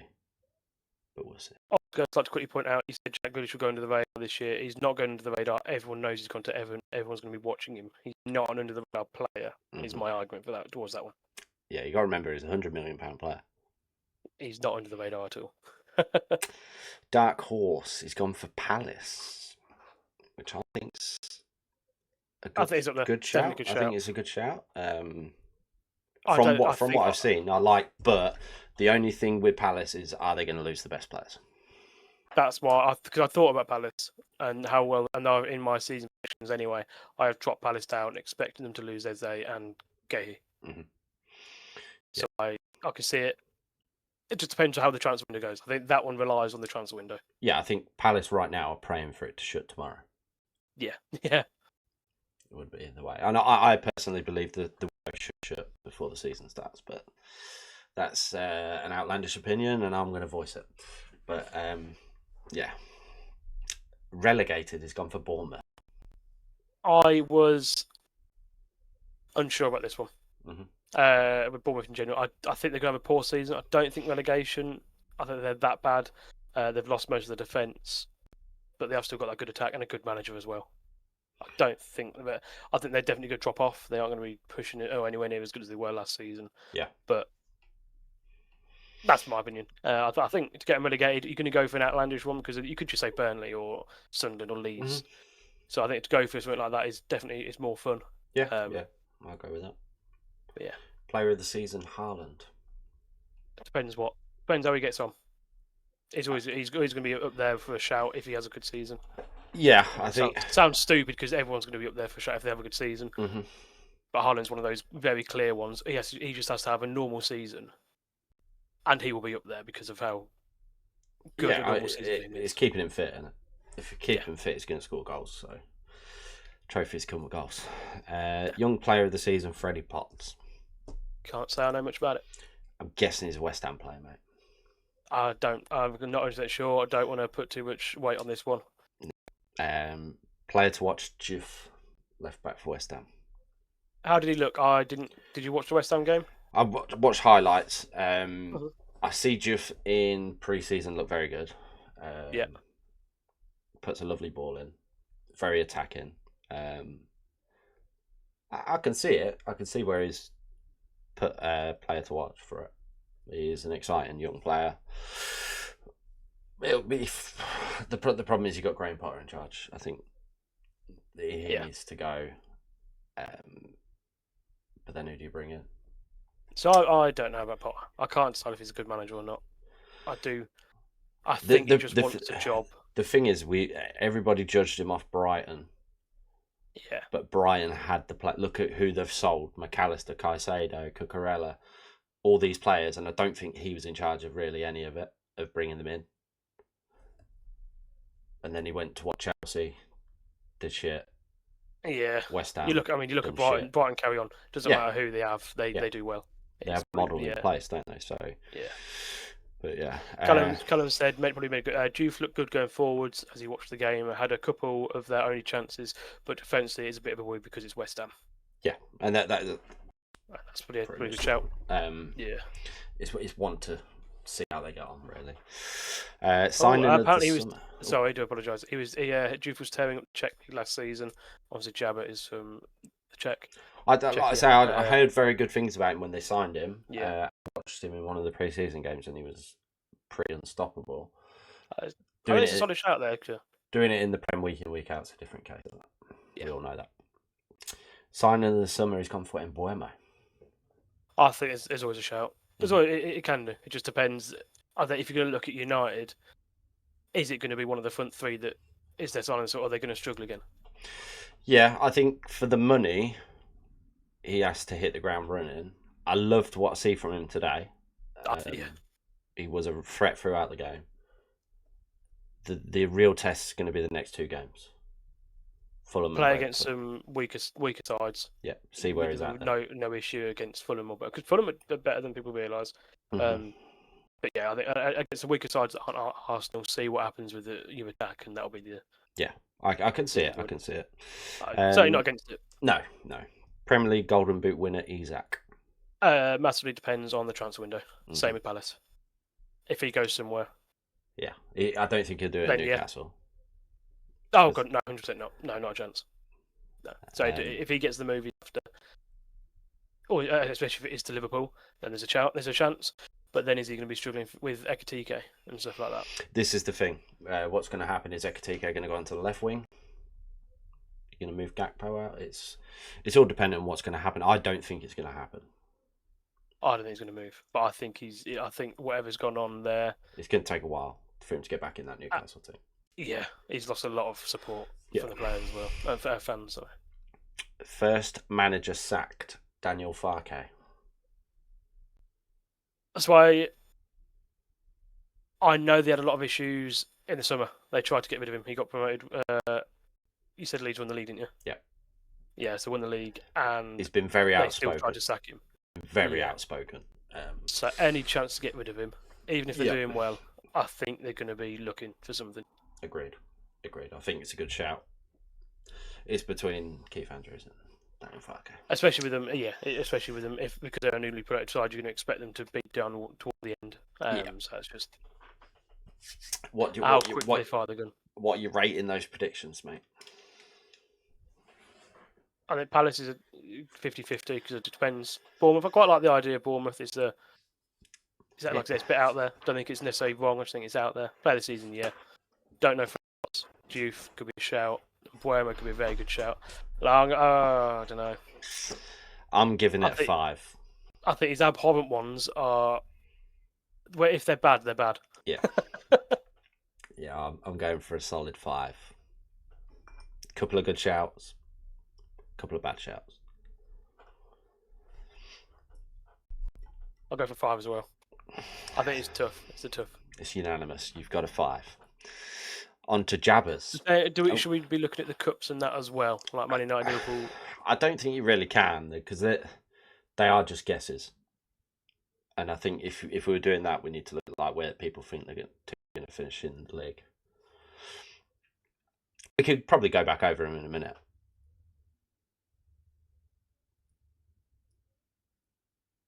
I don't mind. We put them in there for the whole. We'll do them. We put them in there for a reason. Okay, we'll go back over them in a minute then. Yeah, go on then. Yeah, we'll do them afterwards. Yeah. So on to Jabbers. He's gone for Chelsea to win the title. Again, I think these now once we get through them once, we don't have to talk about them so much. Yeah. Top 4. Don't think they're going to win the league. Definitely around there. Are they better than City? And possibly even Arsenal. Yeah. And the way they play today, even United. Yeah. Might be pushing it out there too much, but if they were on the level with Arsenal, what's that going to look like? Absolutely. Dark Horse Sunderland. Another good shout. Yeah. Again, same as was it Woody that also chose Sunderland? Yes. No, it was Oscar. Yeah. Good shout. 100%. I can agree with that. Relegated Leeds. Again, I can see it. I think it depends what Leeds turns up. There's either going to be a Leeds I think finishes just under mid-table, or a Leeds that gets relegated really early on. They need signings. In my opinion, they need signings to have a chance. If you look at the other promoted teams that have made signings, Sunderland, Burnley. Burnley's gone for more experience, like Premier League experience with Walker, Dubravka. Sunderland have made some very good signings like Xhaka. Experience again. Leeds haven't, which is a worry if you want to stay in that league. Player of the season, Cole Palmer. I suppose that makes sense with him choosing Chelsea to win the league. Mm-hmm. Yeah, goes hand in hand. Yeah. I don't think it's going to happen. Mm-hmm. But like I say, based on the fact if he's gone for Chelsea to win the league, then someone like Cole Palmer should be up there. If Chelsea are going to win it, then he's going to play a massive part in it. Yeah, so I can see why it's been chosen. I just think it will happen because you said about him fitting into a Mercer system. I've not really looked at it that much. I'm not going to study that. I'm going to say I have done. We know what he can do on his day. I just think when he's cold, he's cold. But when he's cold, he's cold. Like it. You know what I'm saying? I like it. When he's cold, he's cold. When he's cold, he's cold. But which way? I like that, mate. I like that. That's a good analogy. Young player has gone for Florian Wirtz again. I can see it. Again, I think a lot of you people have sort of agree if he's going to do well, he's going to do well. Mm-hmm. After the first game, your opinion can change. Yeah, like I say, he's going to take time to fit in. It's physical league. He's very clearly a good player. Oh yeah, 100%. I don't think there's any doubt in it. It's just whether he can cope with the physicalities. He's very much a Coutinho type player. Coutinho did show that he could cope with it. Player to watch, Tierno Barry. I have heard the name. Again, another one. Can't say much about who it is. I'm sure. He's just signed for Everton. If I believe. Definitely not seen the name. I'm sure. I've seen it's one. Yeah, I know it's towards one of those teams, but I can't say anything about him. Which again, I think I quite like is under the radar. That's not a player you hear of. Yeah. It's one you're going to look at now and think, oh yeah, someone predicted him, and you'll keep an eye on that. Maybe I will look out for him. Yeah. Barry is Everton's new striker. Supposedly did good for Villarreal, I believe, last season, so he does look good. There you go. Oh, I do know my stuff. You see. That's it, you know. Signing of the summer. He had a good FIFA card, so that's why I put him in. Florida. If he's going to get young this season, I can see it. Yeah. I think a few people have gone for that one. If he's going to get young player this season, you're going to get signing this summer as well.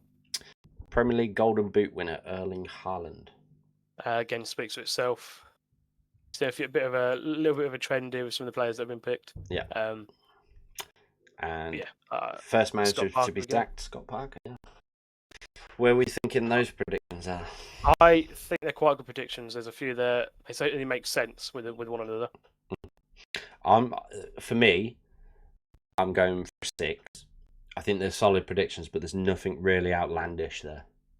Yeah. That makes me think, oh, do you know what? I never thought. Do you know what I mean? I have more people seem to know that Barry than what I know about him. Yeah, so I have heard things about him. I believe. I'm trying to think. I watched Man U Everton in pre-season. I believe he came on in that game, but he didn't stand out. So he's right with Haaland. He's right with both of them. If he plays well, I think, like I say, it's not outlandish. It's a solid shout. Mm-hmm. Chelsea and the Cole Palmer, I think, is wrong. But I do like the rest of it. Like I say, it's just not that exciting. It's a solid 6. I'm going to go 6. Easy 6. Solid 6, yeah. If he gets them all right, it's the one where you look and go, obviously. Listen and learn, Robin. Listen and learn. It's the one where you think, yeah, obviously that's going to happen. It's not where afterwards something pops up and you think, wow. He predicted that. He predicted that. Yeah, absolutely. Moving on to Fenley Boys predictions. Myself. So you're going to have to explain these to me. So title winner Man City. They're going to win the league. Like I say, people forget about them. But it's obvious. It's City.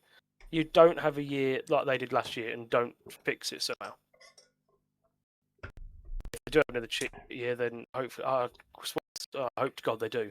But they just won't. They are. I mean, I've said to you, they made some pretty good signings. Yeah. And kind of gone unnoticed. They forget about them. Yeah. I didn't put them into my team because the only I can really think of would be Haaland, something like that. Yeah. I was going to go back to fantasy football, but he just costs so much. Yeah. Dark horse, you've gone for Everton. They're going to have a good season. I'm looking forward to having Everton back. I said this a bit earlier on. I think they're going to look to get top half. At least easy mid-table. I think if they look in to get around 10th, it'll be a very good season. I think you can claim it as a dark horse considering what we've seen the last 3-4 years. What about them moving into a new stadium? Do you think that's going to have an effect on it, or do you think they're just going to hit the ground running? I've only been to Everton once, and I know normally when you change a stadium, it causes an issue. I don't think it's going to have that much of an issue. Goodison Park was very much on top of the pitch, so I don't know if that might have an issue for away fans or how they're going to affect it. But I don't think there's ever any point you thought, oh wow, you go to Everton, you're going to struggle because it's Everton. Yeah, I think it's just another stadium, another ground where some places you think you don't want to go there because you know what it's like. I respect it. You've gone for Burnley to be relegated. I think they finished. I said it from the bottom. I know it's one of the obvious ones, but I'm saying relegated because bottom. I'm thinking they're going to finish bottom. That is the end of it. That's why I put them in that relegated spot. It's not outlandish. It's only outlandish because I think they're going to finish bottom. That is the prediction with that one. Okay. Player of the season, you've gone for most. And this is where it drops off a hill. I just think if Man City are going to win the league, then one of their players will be up there. But I think Salah's going to have another good season. Mm-hmm. But at some point, he's going to. I think with how well he played last season, it shows he still got it.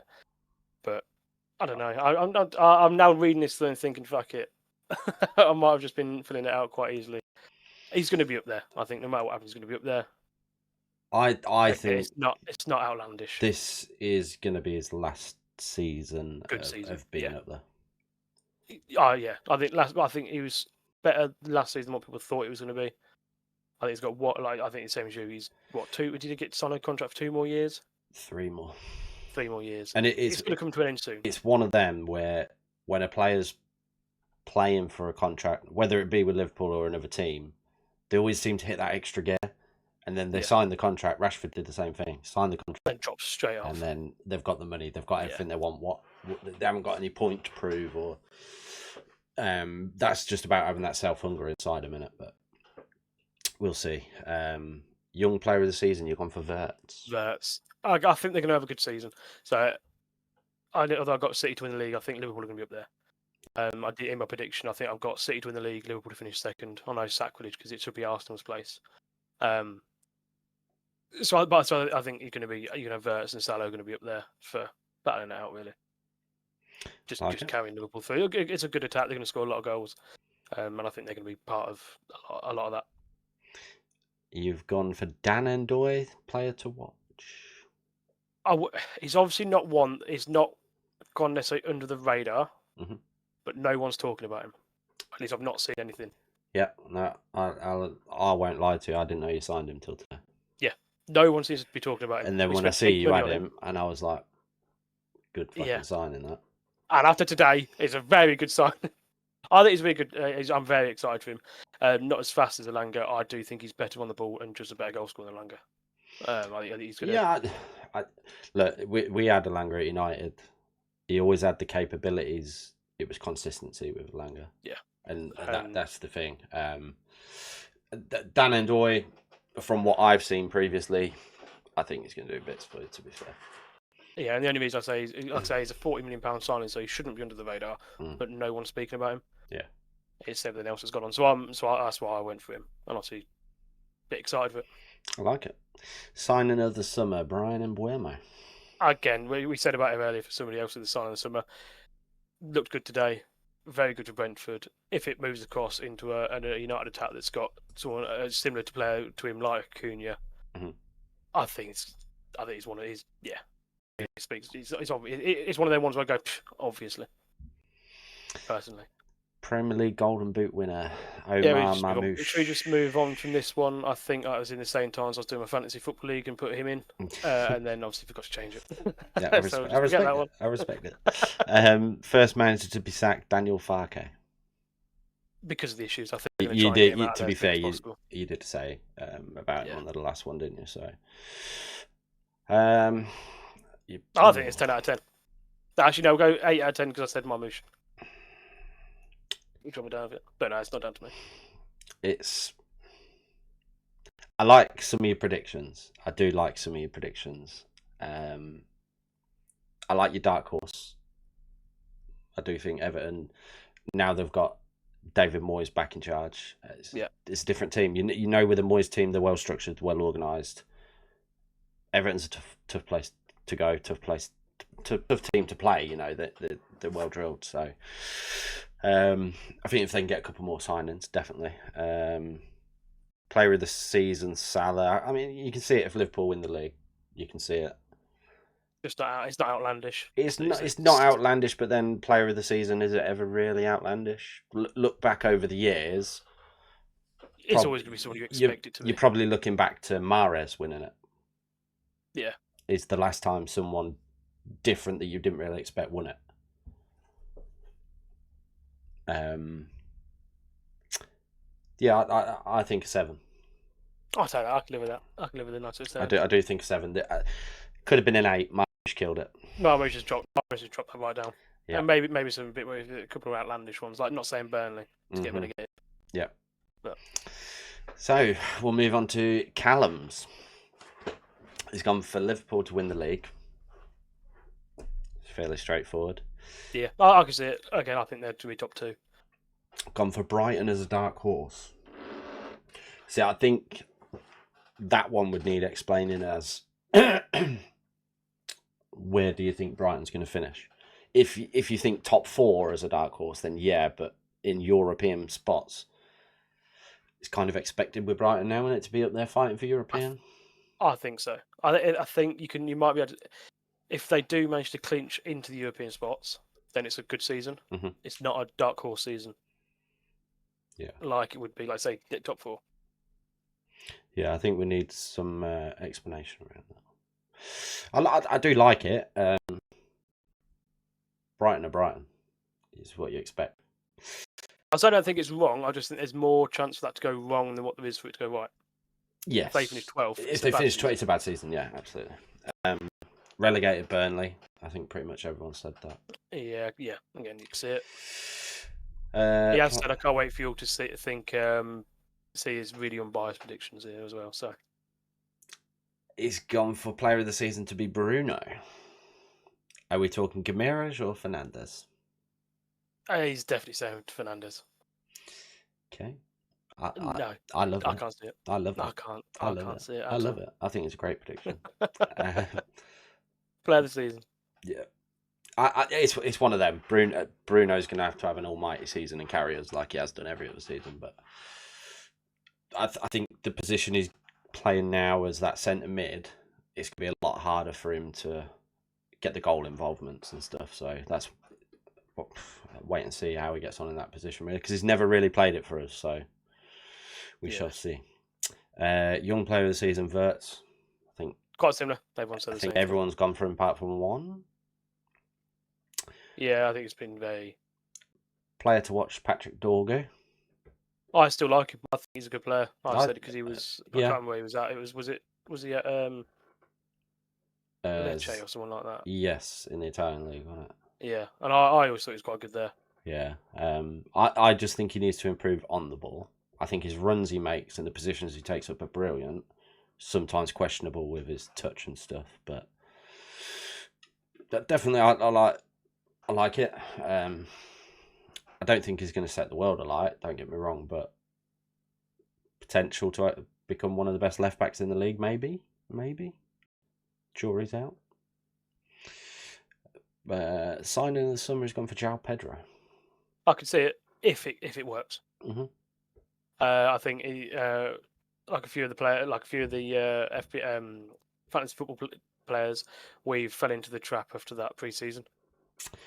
My only thing on this is João Pedro classed as a summer signing. When was he signed? He was signed in June. Last summer then. But he's actually classed as playing for Chelsea last season because he played in the Club World Cup. That's this season. It's a summer signing. I ain't having any of that. I'm just throwing it out there. I'm just throwing it out there so that we can get correct on it. But yeah, so I'm happy with it. I'm just throwing it out there. None of that namby-bamby box. This is a summer signing. June is in the summer. He's gone for Premier League Golden Boot winner to be Sesko. Who do you think this guy supports? He's got Liverpool starred out and 3 United players in there. Yeah, it's questionable. The only thing with Sesko, and I hope Sesko hits the ground running, but the most league goals he's ever scored in a season is 13. What was that? Sorry, you broke us there. I'm sorry, that was your internet. Yeah, so I hope he hits the ground running, but the most league goals he has scored in one season is 13. Oh, and he's not been in the Premier League yet. Obviously, some players just work. I'm praying that he works because I've had enough of seeing strikers that don't work. We need goals, so I'm hoping he's a very physical player. So I'm hoping he, does well in the Premier League, but we'll see. Most goals he's ever scored in a season don't matter until he beats it. That's the thing; it's there to be beaten, isn't it? So, and he's got the chance. He's going to be playing for the best team in the world, so we'll see. First manager to be sacked, Keith Andrews. So I believe he's the first one to actually put Keith Andrews on this list. He is, and he's totally correct. When just say edited. Oh, it does say 3 days ago. 3 days ago. That's fine. Okay. Yeah. Off. Thursday. On Thursday. Oh yeah, I think he's now, especially now. I think we all thought Brentford would have a tougher season anyway. Edited tried the cups. Yeah, makes sense. Now we're seeing the players, especially. I think I can see it a bit more. What are we rating the predictions? To win the league, I think that's up there. He did say something about Brighton. One second, he did say it because obviously you said about clarification. Mm-hmm. Think Brighton are a fairly established mid-table team. European dark horses. No chance you'd put them over Newcastle, Villa, Forest, Spurs, United. So that's what he said. So it must be a European one. So if they get Europe, that would be classed as a dark horse. It's how I've got from that message. My thoughts on Brighton is they should be competing for the European spot. I think, like you said, if they finish bottom half of the table, you'd see it as a bad season. Whereas they finish 7th, 6th, you'd think you can see it. That's a good season. Yeah, I think if they finish mid-table, it's a Brighton season. Yeah. If they get Europe, it's a good season. I can see it. I'm going to let them have it. Oh yeah, I'm not going to say it's just a tough one to draw the line of what would be classed as dark horse. Yeah. Munz has said a solid 8. Solid 8 for that one. A solid 8. But I think he's right with Liverpool. He's right. He's on the verge with Brighton. He's right with Burnley. He's wrong with Bruno. everyone's gone for Vert, so we fell into a trap there with that one. Yep. I think he's not wrong. Dorg is a shout. João Pedro is a shout. Shesh going. I'm not sure about that one. Andrews. I think it is. It's a pretty good one. I'm going with a solid 7. I'm looking for.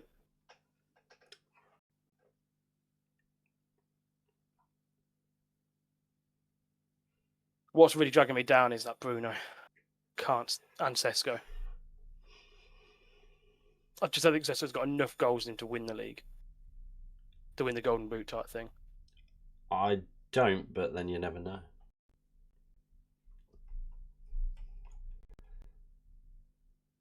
Say a 6 again, but it's a high 6. It's a high 6 if we did stuff like that. I'm going 7. I'm going to give him a 7. I'll give you a 6. Just mainly for the Keith Andrews show. Yes, he's the only one that's done that. And okay, it's different. It's different to a lot of people. Mm-hmm. I'll push it to a 7. I'll push it to a 7 because it's different to a lot of other people who've done it, apart from Verts. Apart from Verts, that's different to almost everybody else. Burnley and Liverpool is tough like that. So I'm on Curtis's predictions here. Yes. Have you seen them?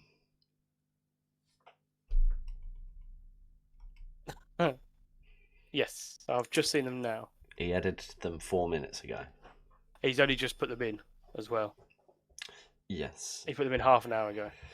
Same with Matt. Okay, so Liverpool to win the league. And this is coming from an Arsenal fan. I think it's up there. I think they're going to be up there. A Villa dark horse. Villa were in the Champions League quarterfinals last season. It's a tough one to say dark horse with. I think it's a tough one for them to be a dark horse, they got to be top 3.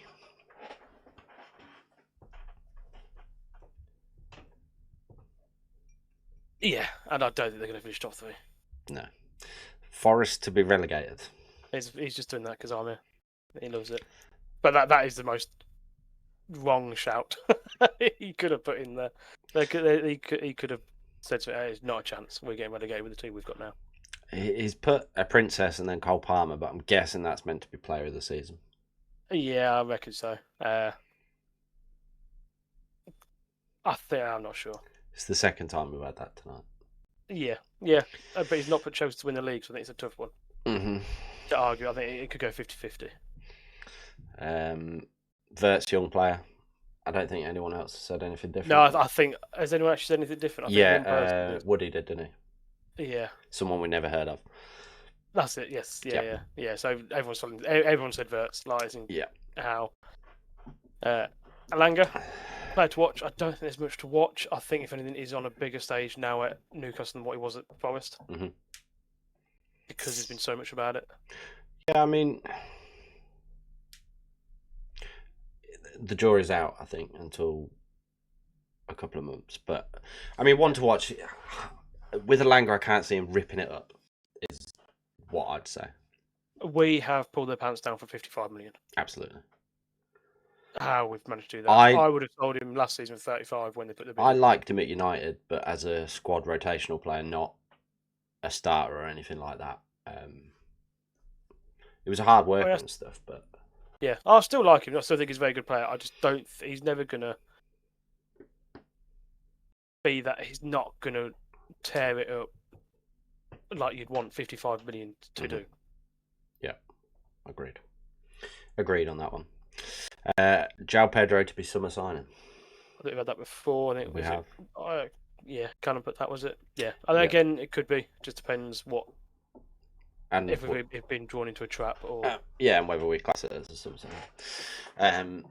Haaland, top goal scorer, speaks for itself. So obvious one. Sam Allardyce gets sacked first. Yeah, he's not even a manager, so I'd be very impressed if that happens. What do we say? Because obviously we got first manager to get sacked. What if Farke leaves, Sam Allardyce goes in, then gets sacked? Then he would be correct. And that is going to be the best shout ever, and that would win it. The base it's the 2. That's a diabolical prediction. It's bad. It is bad. I'm going to give you a nice 3. Just 2 for the promise, mate. To be honest. It is bad. It is bad. It's poor. That is bad. It is bad. And I think on that one we just move on quickly. Just ignore it. But yeah, 3 from me, 4 from Muns, and a 2 from Fenny. Yeah. The only reason I'm giving him the extra point is the fact he's got Liverpool in there. Mm-hmm. And Haaland. There's like the only thing sort of saving him. Mr. Matt Clem, title winner, Liverpool. Pretty straightforward. Dark Horse Palace. I do like that. Me. I do like that. I like it. I think it's a good shout. Again, I think it depends. Oh no, I didn't just say it's behind Everton. I'm same as somebody else, Woody. I think. Mm-hmm. Depends on the transfer window. Yeah. Ends, like I said, I think ends tonight. Then they're a dark horse. If they lose Eze and Gehi, they're going to struggle. But then does that make them even more of a dark horse if they do well? It's true. This is true. Relegated. These are the type of things we think about that, you know. Relegated Burnley. Pretty straight. Yeah, I think so. Yeah. Play the season, Salah. Liverpool win the league. Salah's going to be up there. First young player. I think, is that everybody? That's literally almost everybody gone for it. Player to watch Kudus. I like that. That is a great shout. Yeah. From what I see yesterday.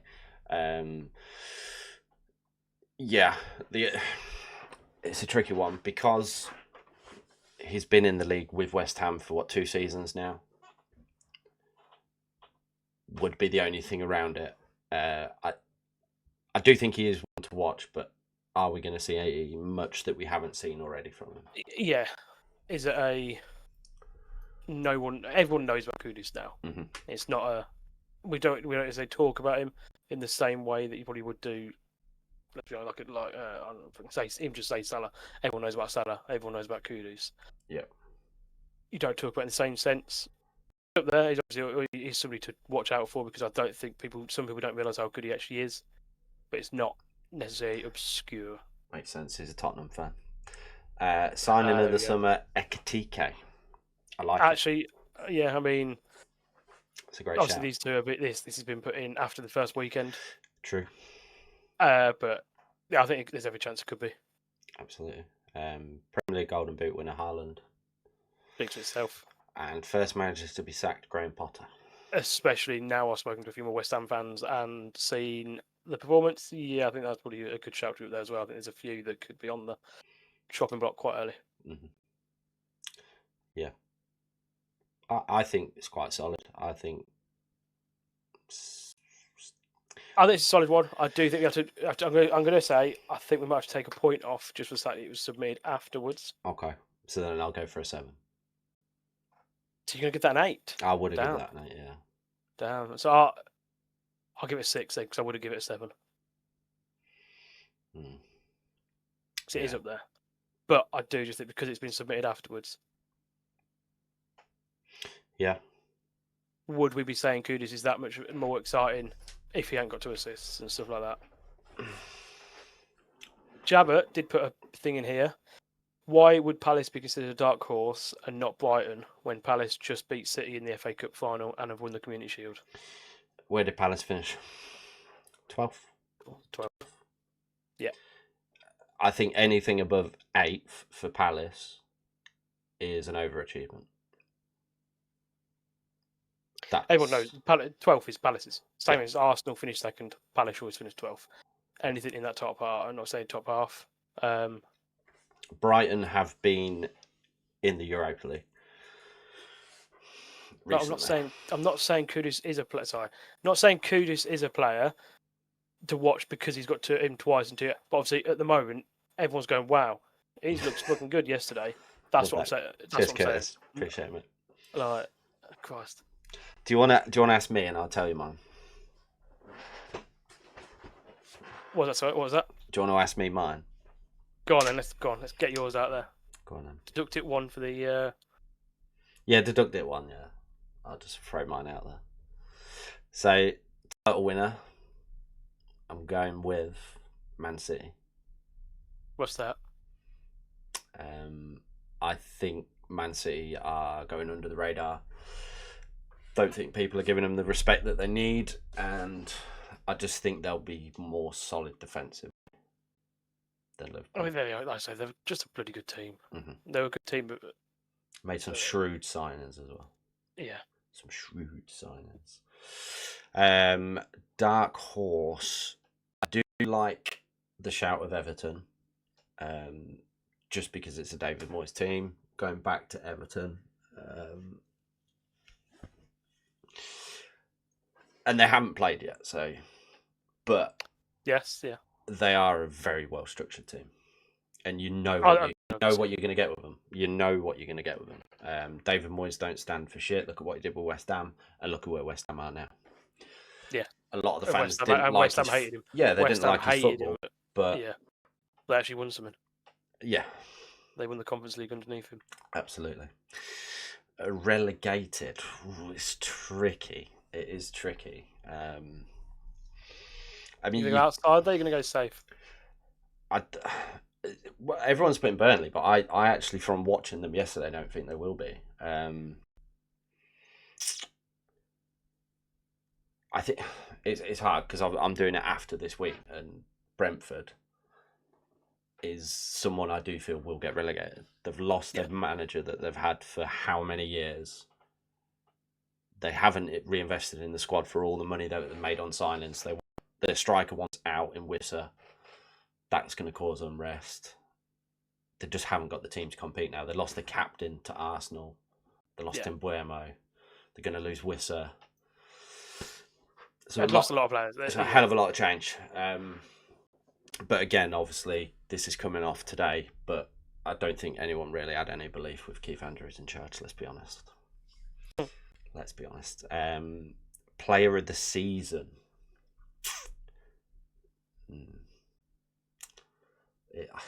I don't think you can really look past Haaland. If you think City are going to win the league, he's going to win them the league. Yeah, 100%. And you know, it always goes to the attackers. It never goes really to the defence, does it?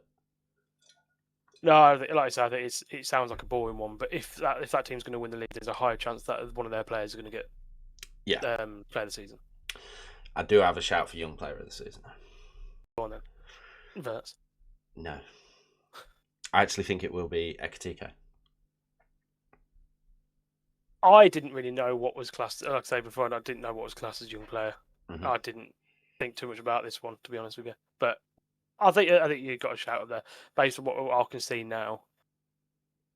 Yeah, it's a very good shout. I think he's going to, well, he already has, but I spoke to you about him in midweek and said even if Isak comes, he'll play off the left.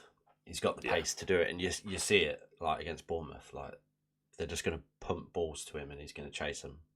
Good finisher, composed. Sorry, my bad. Can I just say, can you see Reinders getting player of the season if he's going to play like that every week? No. No. I mean, Reinders top class player, mate, and I think City did very well in getting him for the price they got him as well. I think in that City side, if City win the league, it's going to be through Haaland. He's going to score you those goals, and he will get goals. There's not going to be many goals that aren't scored by Haaland, I don't think. Obviously, there will be a load that aren't. You have to think so many that are. You have to think as well. Pep's rotation of players. The only one he doesn't really rotate is Haaland. He will rotate Reinders with Gundogan and Silva, and Rodri's got to come back in that team. Remember, at some point, yeah.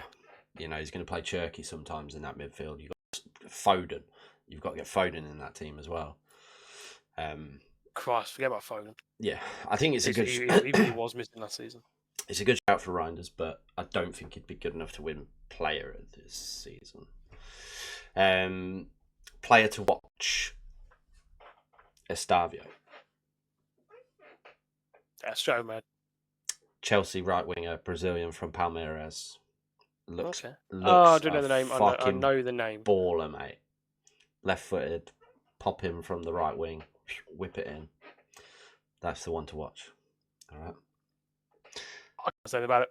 It's under the radar. I like it. It's not one anyone's really said about. I think I have heard of the bloke probably, but I've not necessarily heard of him or seen his name on Football Manager every so often. He's gonna do bits, mate.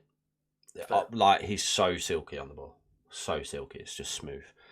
Signing of the summer.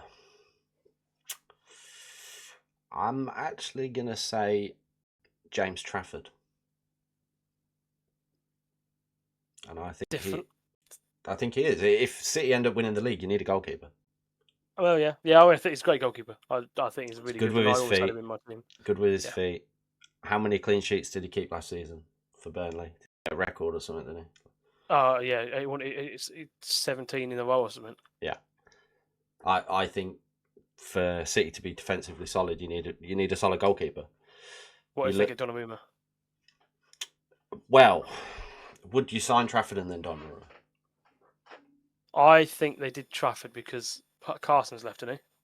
Carson has left, but so that's an English position he needs. Yeah. And a decent backup he needs. And I think they had a buyback option because he was there beforehand. Yes, they did. They did.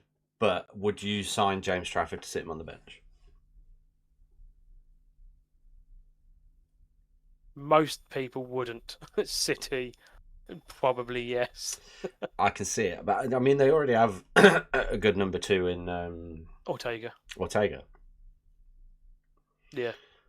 You do not want 3 very good goalkeepers because that is going to cause problems. I think if you get Donnarumma, you're going to have to let Ortega go, aren't you? And Ederson, obviously. I think Callum did make a good point because he was on a report about Donnarumma. To be fair to him, Pep doesn't care about a player's career.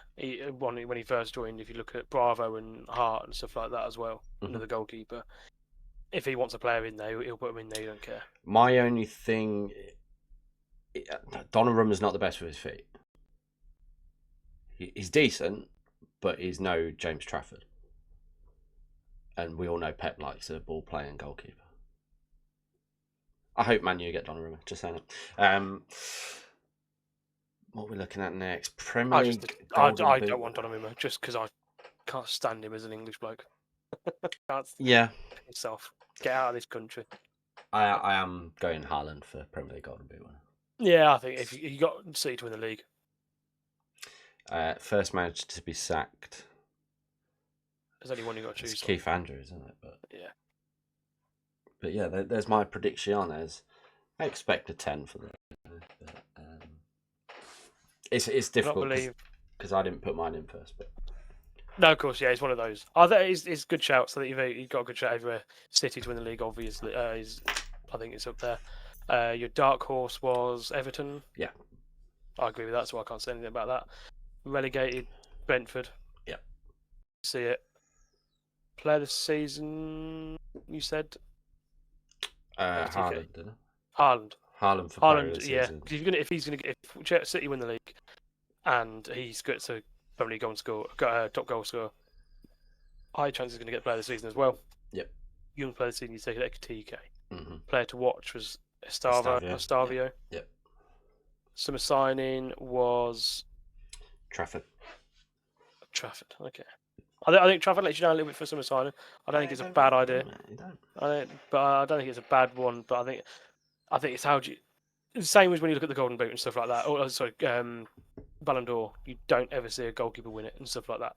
You always forget about the defenders. You don't. But one thing I would go back to is if you look at the spine of any team, like great team, goalkeeper is a massive, massive part in that. Look at Liverpool when they got Alisson. I think Trafford is England's next goalkeeper. Mm-hmm. I still wait for Pickford just to fall off, but it's not. It doesn't seem to have happened just yet. It's just the big jump between Burnley and City, and he very good much could slot in there because I think he's ready to go for England. So if he's ready for England, why is he not ready for City? Yeah, absolutely. I just think it's an outlandish shout, mate. It's an outlandish shout. I do like the outlandish shout, and I don't think it's wrong. I just don't think it's right either. I think it's a tough one to judge. That's the best thing about opinions. There we go. That is it. There you go. Obviously, you do already know. You obviously had week 1, so we're going to move a point off it anyway. But I think that's easy. The first 8 I was looking at, so let's give it a 7. I'm happy with that. Although it's hard tough because now I've done all these and gone through them, I think it's hard to give a high score. Because no, I'm happy with that. Like I say, player to watch, mate. Estavio. Watch this kid. going to go It's for out there. millions. I like it's different. It's going to go for millions, mate. Millions. So that is them done. That is predictions, mate. Shall we? I know we said we were going to look through the FA Cups and stuff, the cups and the league and stuff like that. Yeah. Do we want to do that now, or should we save it for next week?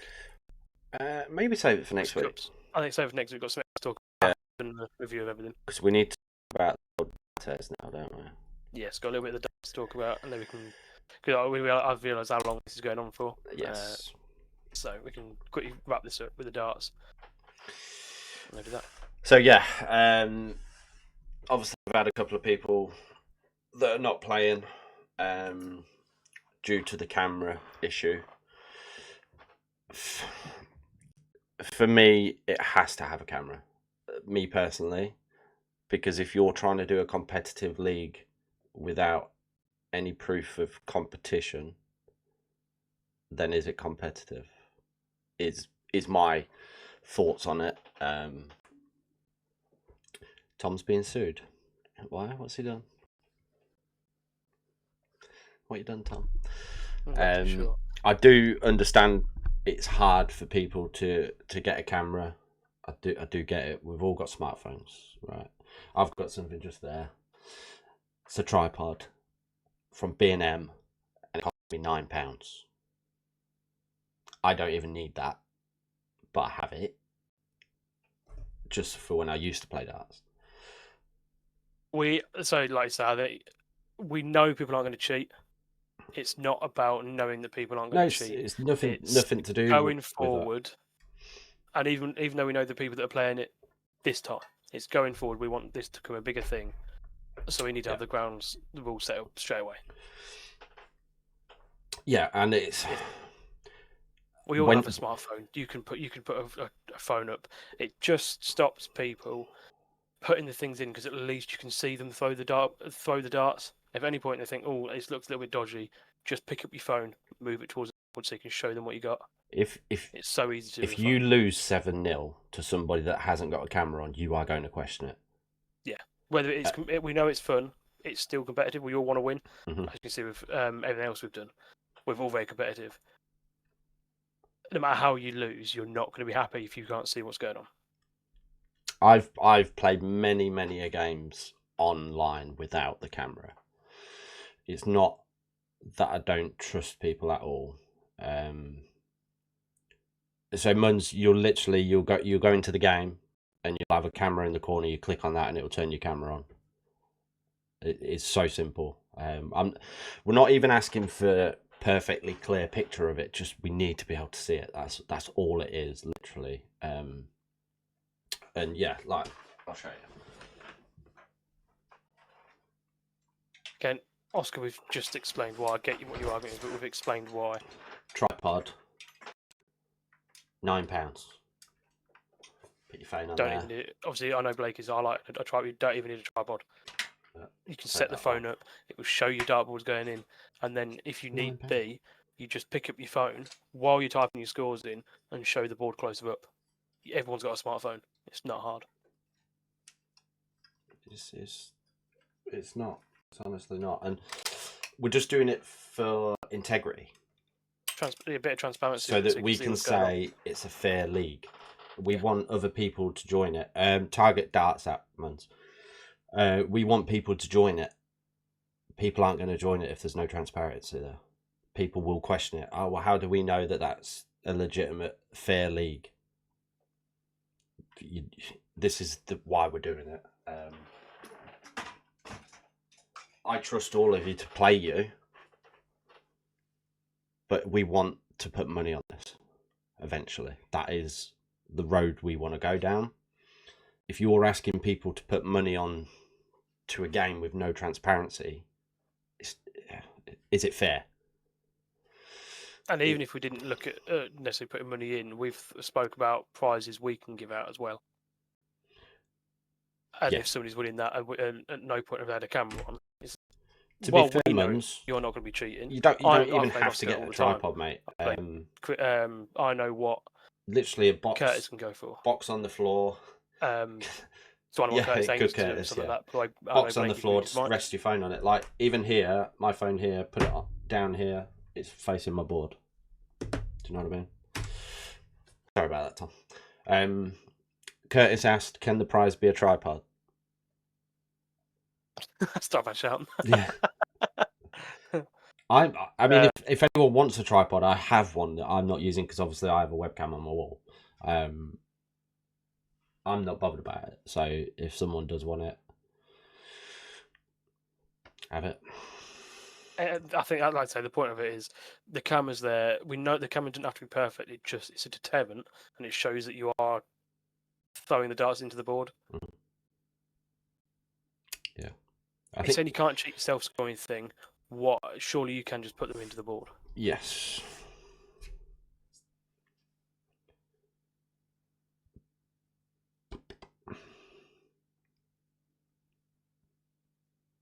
Whether you can or can't, right? To be honest, mate, we have just said camera because the self-scoring thing is obviously a lot more expensive. It's so easy to do with the camera, whether it's a smartphone or set up a camera. Obviously, I got this set up with my PC and stuff like that. It cost what, I think £7 to get a camera. So if you wanted a better camera, I know what your setup is in your room. You'd be able to set a camera up as well. We're not asking people to do it. We all know everybody has a mobile phone that they can do it with. Yeah, and that's why we're doing it. Like in my case with Dan and Mick, because they both live around the corner, they may well come play the games here and I stream it as well. Don't get me right, I know everyone's not got the capability to stream the games and people don't stream and stuff like that, but we can't have it where 5 people use a camera and 1 doesn't. We need the same rules for everybody. So that's why they don't do it off camera. In a nice way, don't do it then. That's all we're saying. The whole aim here is for this to work and expand every time. That's the aim. So if we set out this from season 1 of we use the camera for every game, you might be playing someone in America next season, for all we know, because it could expand that much, and you're playing someone from America that's never met you, has no idea who you are, and you're asking them to play a game of darts with you without a camera. And all that's going to happen is you're going to win, and they're going to call you a cheat. Yeah. So it just eliminates.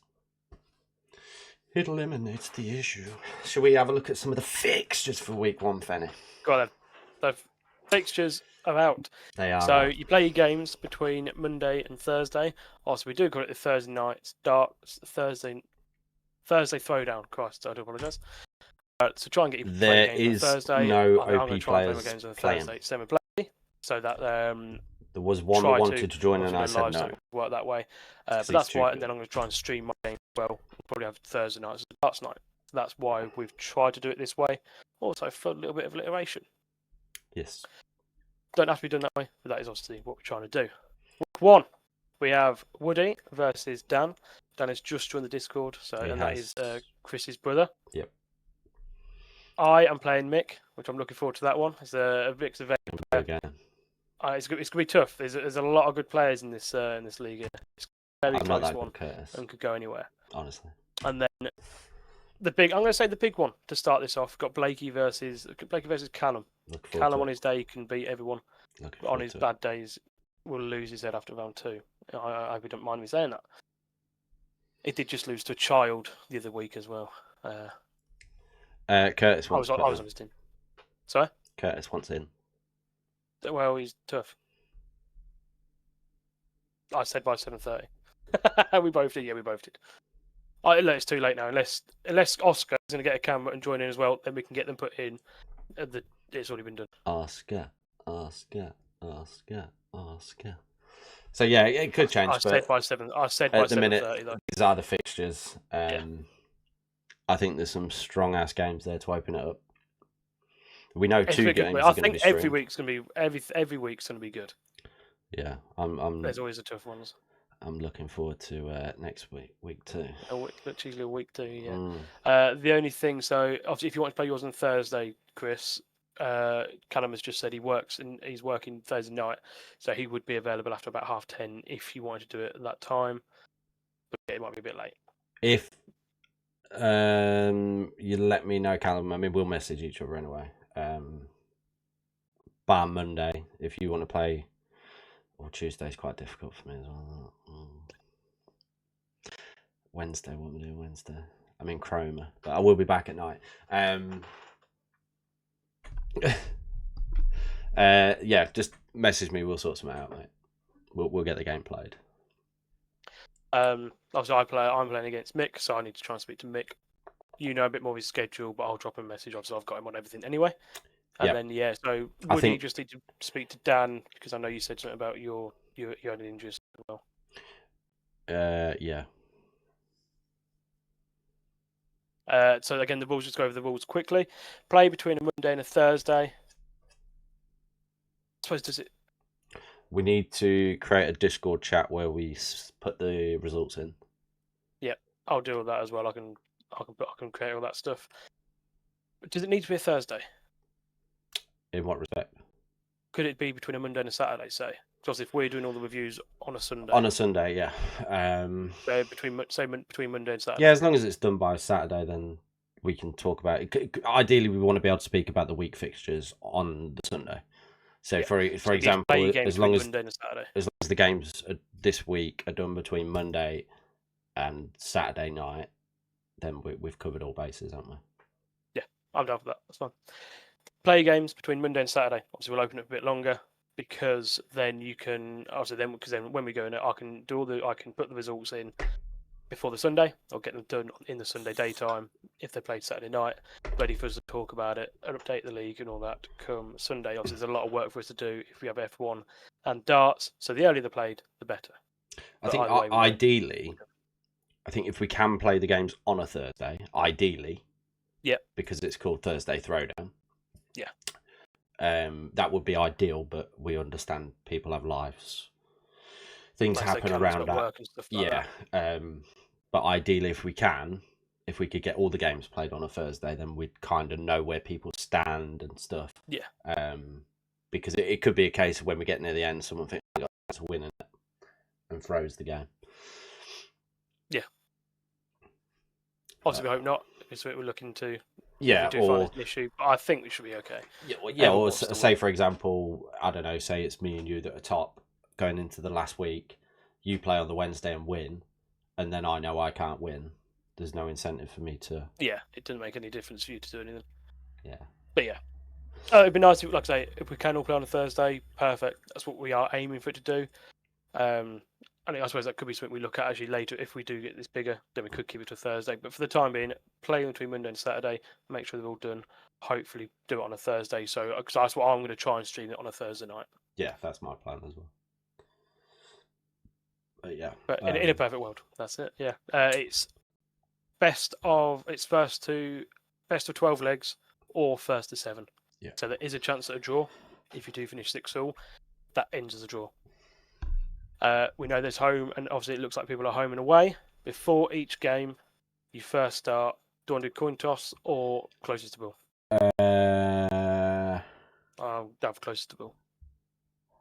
I'm down for closest to the ball, but with the closest to the ball, you don't see the camera. Right. Okay. Coin toss? Yeah, I think coin toss is the best way. It's random. It doesn't mind who hosts it. We just do the coin toss is obviously how you start the game, so we decide who throws first. Yeah. Best of 12 or first of 7. Mm-hmm. So if you hit, obviously I think you just set the darts app up to do 12 legs. Yeah. If somebody gets a 7, take a screenshot of it, quit the game there. Yeah, buddy. That's it. And then post it in the Discord. Yes, obviously I'll create a chat for that. Post it in there, and then I can update what do we want them to? What are we looking to track? Legs.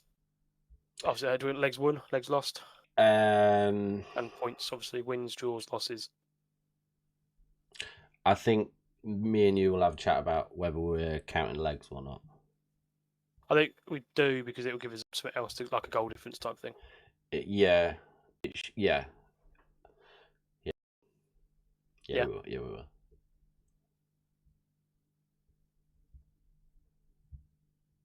I don't know. I'm not even caught up with the chat. Just something's going on over there. I'm not even reading it really. Yeah. But yes, I think that's everything to do with that. I will update the rules for the Thursday throwdowns this week, and I'll also put a little section in there to show you how to submit your results as well. So you can get all that put through, and then I can edit the table, ready to speak about on the Sunday. But it starts this week to get messaging and getting your game sorted out. Yeah, buddy. That's it. I think that's everything, isn't it? F1 Fridays, Thursday. I think we have covered everything. Thanks to everyone that's joined in and participated. That's it, getting involved in the chat. And this time next week, we're going to have even more to talk about. All the fixtures to go over. It. Although we won't have F1. We won't have F1, but we'll be able to go through the table or something like that, because by then we'll have done the FIA results. That could be how we do it, mate. We fucking got it. What, release the FIA results? F1. I wouldn't say necessarily release them. We could do, supposedly. Maybe not, because I think that'll kick off the chat a lot. A lot will happen during the chat. But I think what we do is F1 Friday. Yeah. On that Sunday, we show what it is and give us a brief rundown of what's happened over the week. Yeah. Throughout the next week, FIA results come out. Then on the Sunday, we show you the results and what the tables are ready for the next week's F1 Friday. I like it. Nice 2-week rotation there. We've got it all going on. So everything's falling into place now. Beautiful. I do like it. I'm not gonna lie. It's good. It is good. All right, so I think that's it then. Yeah, that's it for week. Technically week 2, but week 1 of the real podcast is out now. We're doing the tester. And it's kicking off. 3 people left in Survivor Saturday. Some money to be won. Up the beat. And some points to be gained for next week's fantasy football. Get your transfers in there after. Thanks, Rob. Have a good night, mate. Appreciate it. Next week when we go over it. But I think for me that's all. Unless Blake has a few words to say before we go. No, just thank you guys. Keep interacting. Keep getting involved. Let's have fun. If you can think of anybody to get involved as well, drop a message. Get them in the Discord. Yeah. The more that's there, the more fun we have. The more people get involved. The more competition, and it just keeps growing. We'll keep trying to grow it and make this become what we know it can be. But we need your guys out as well. It's a good night from me, and it's a good night from him. That way. He's over there. Thanks very much, and we'll see you next Sunday, 8 p.m. sharp, as long as there's no technical issues. Bar there being no technical, hopefully. Fingers crossed we'll be at 8 next week. And I'll see you all. Obviously, we both stream during the week, so we'll be streaming during the week. Make sure you jump in then and get involved now. Have a good one, guys. All right. Bye.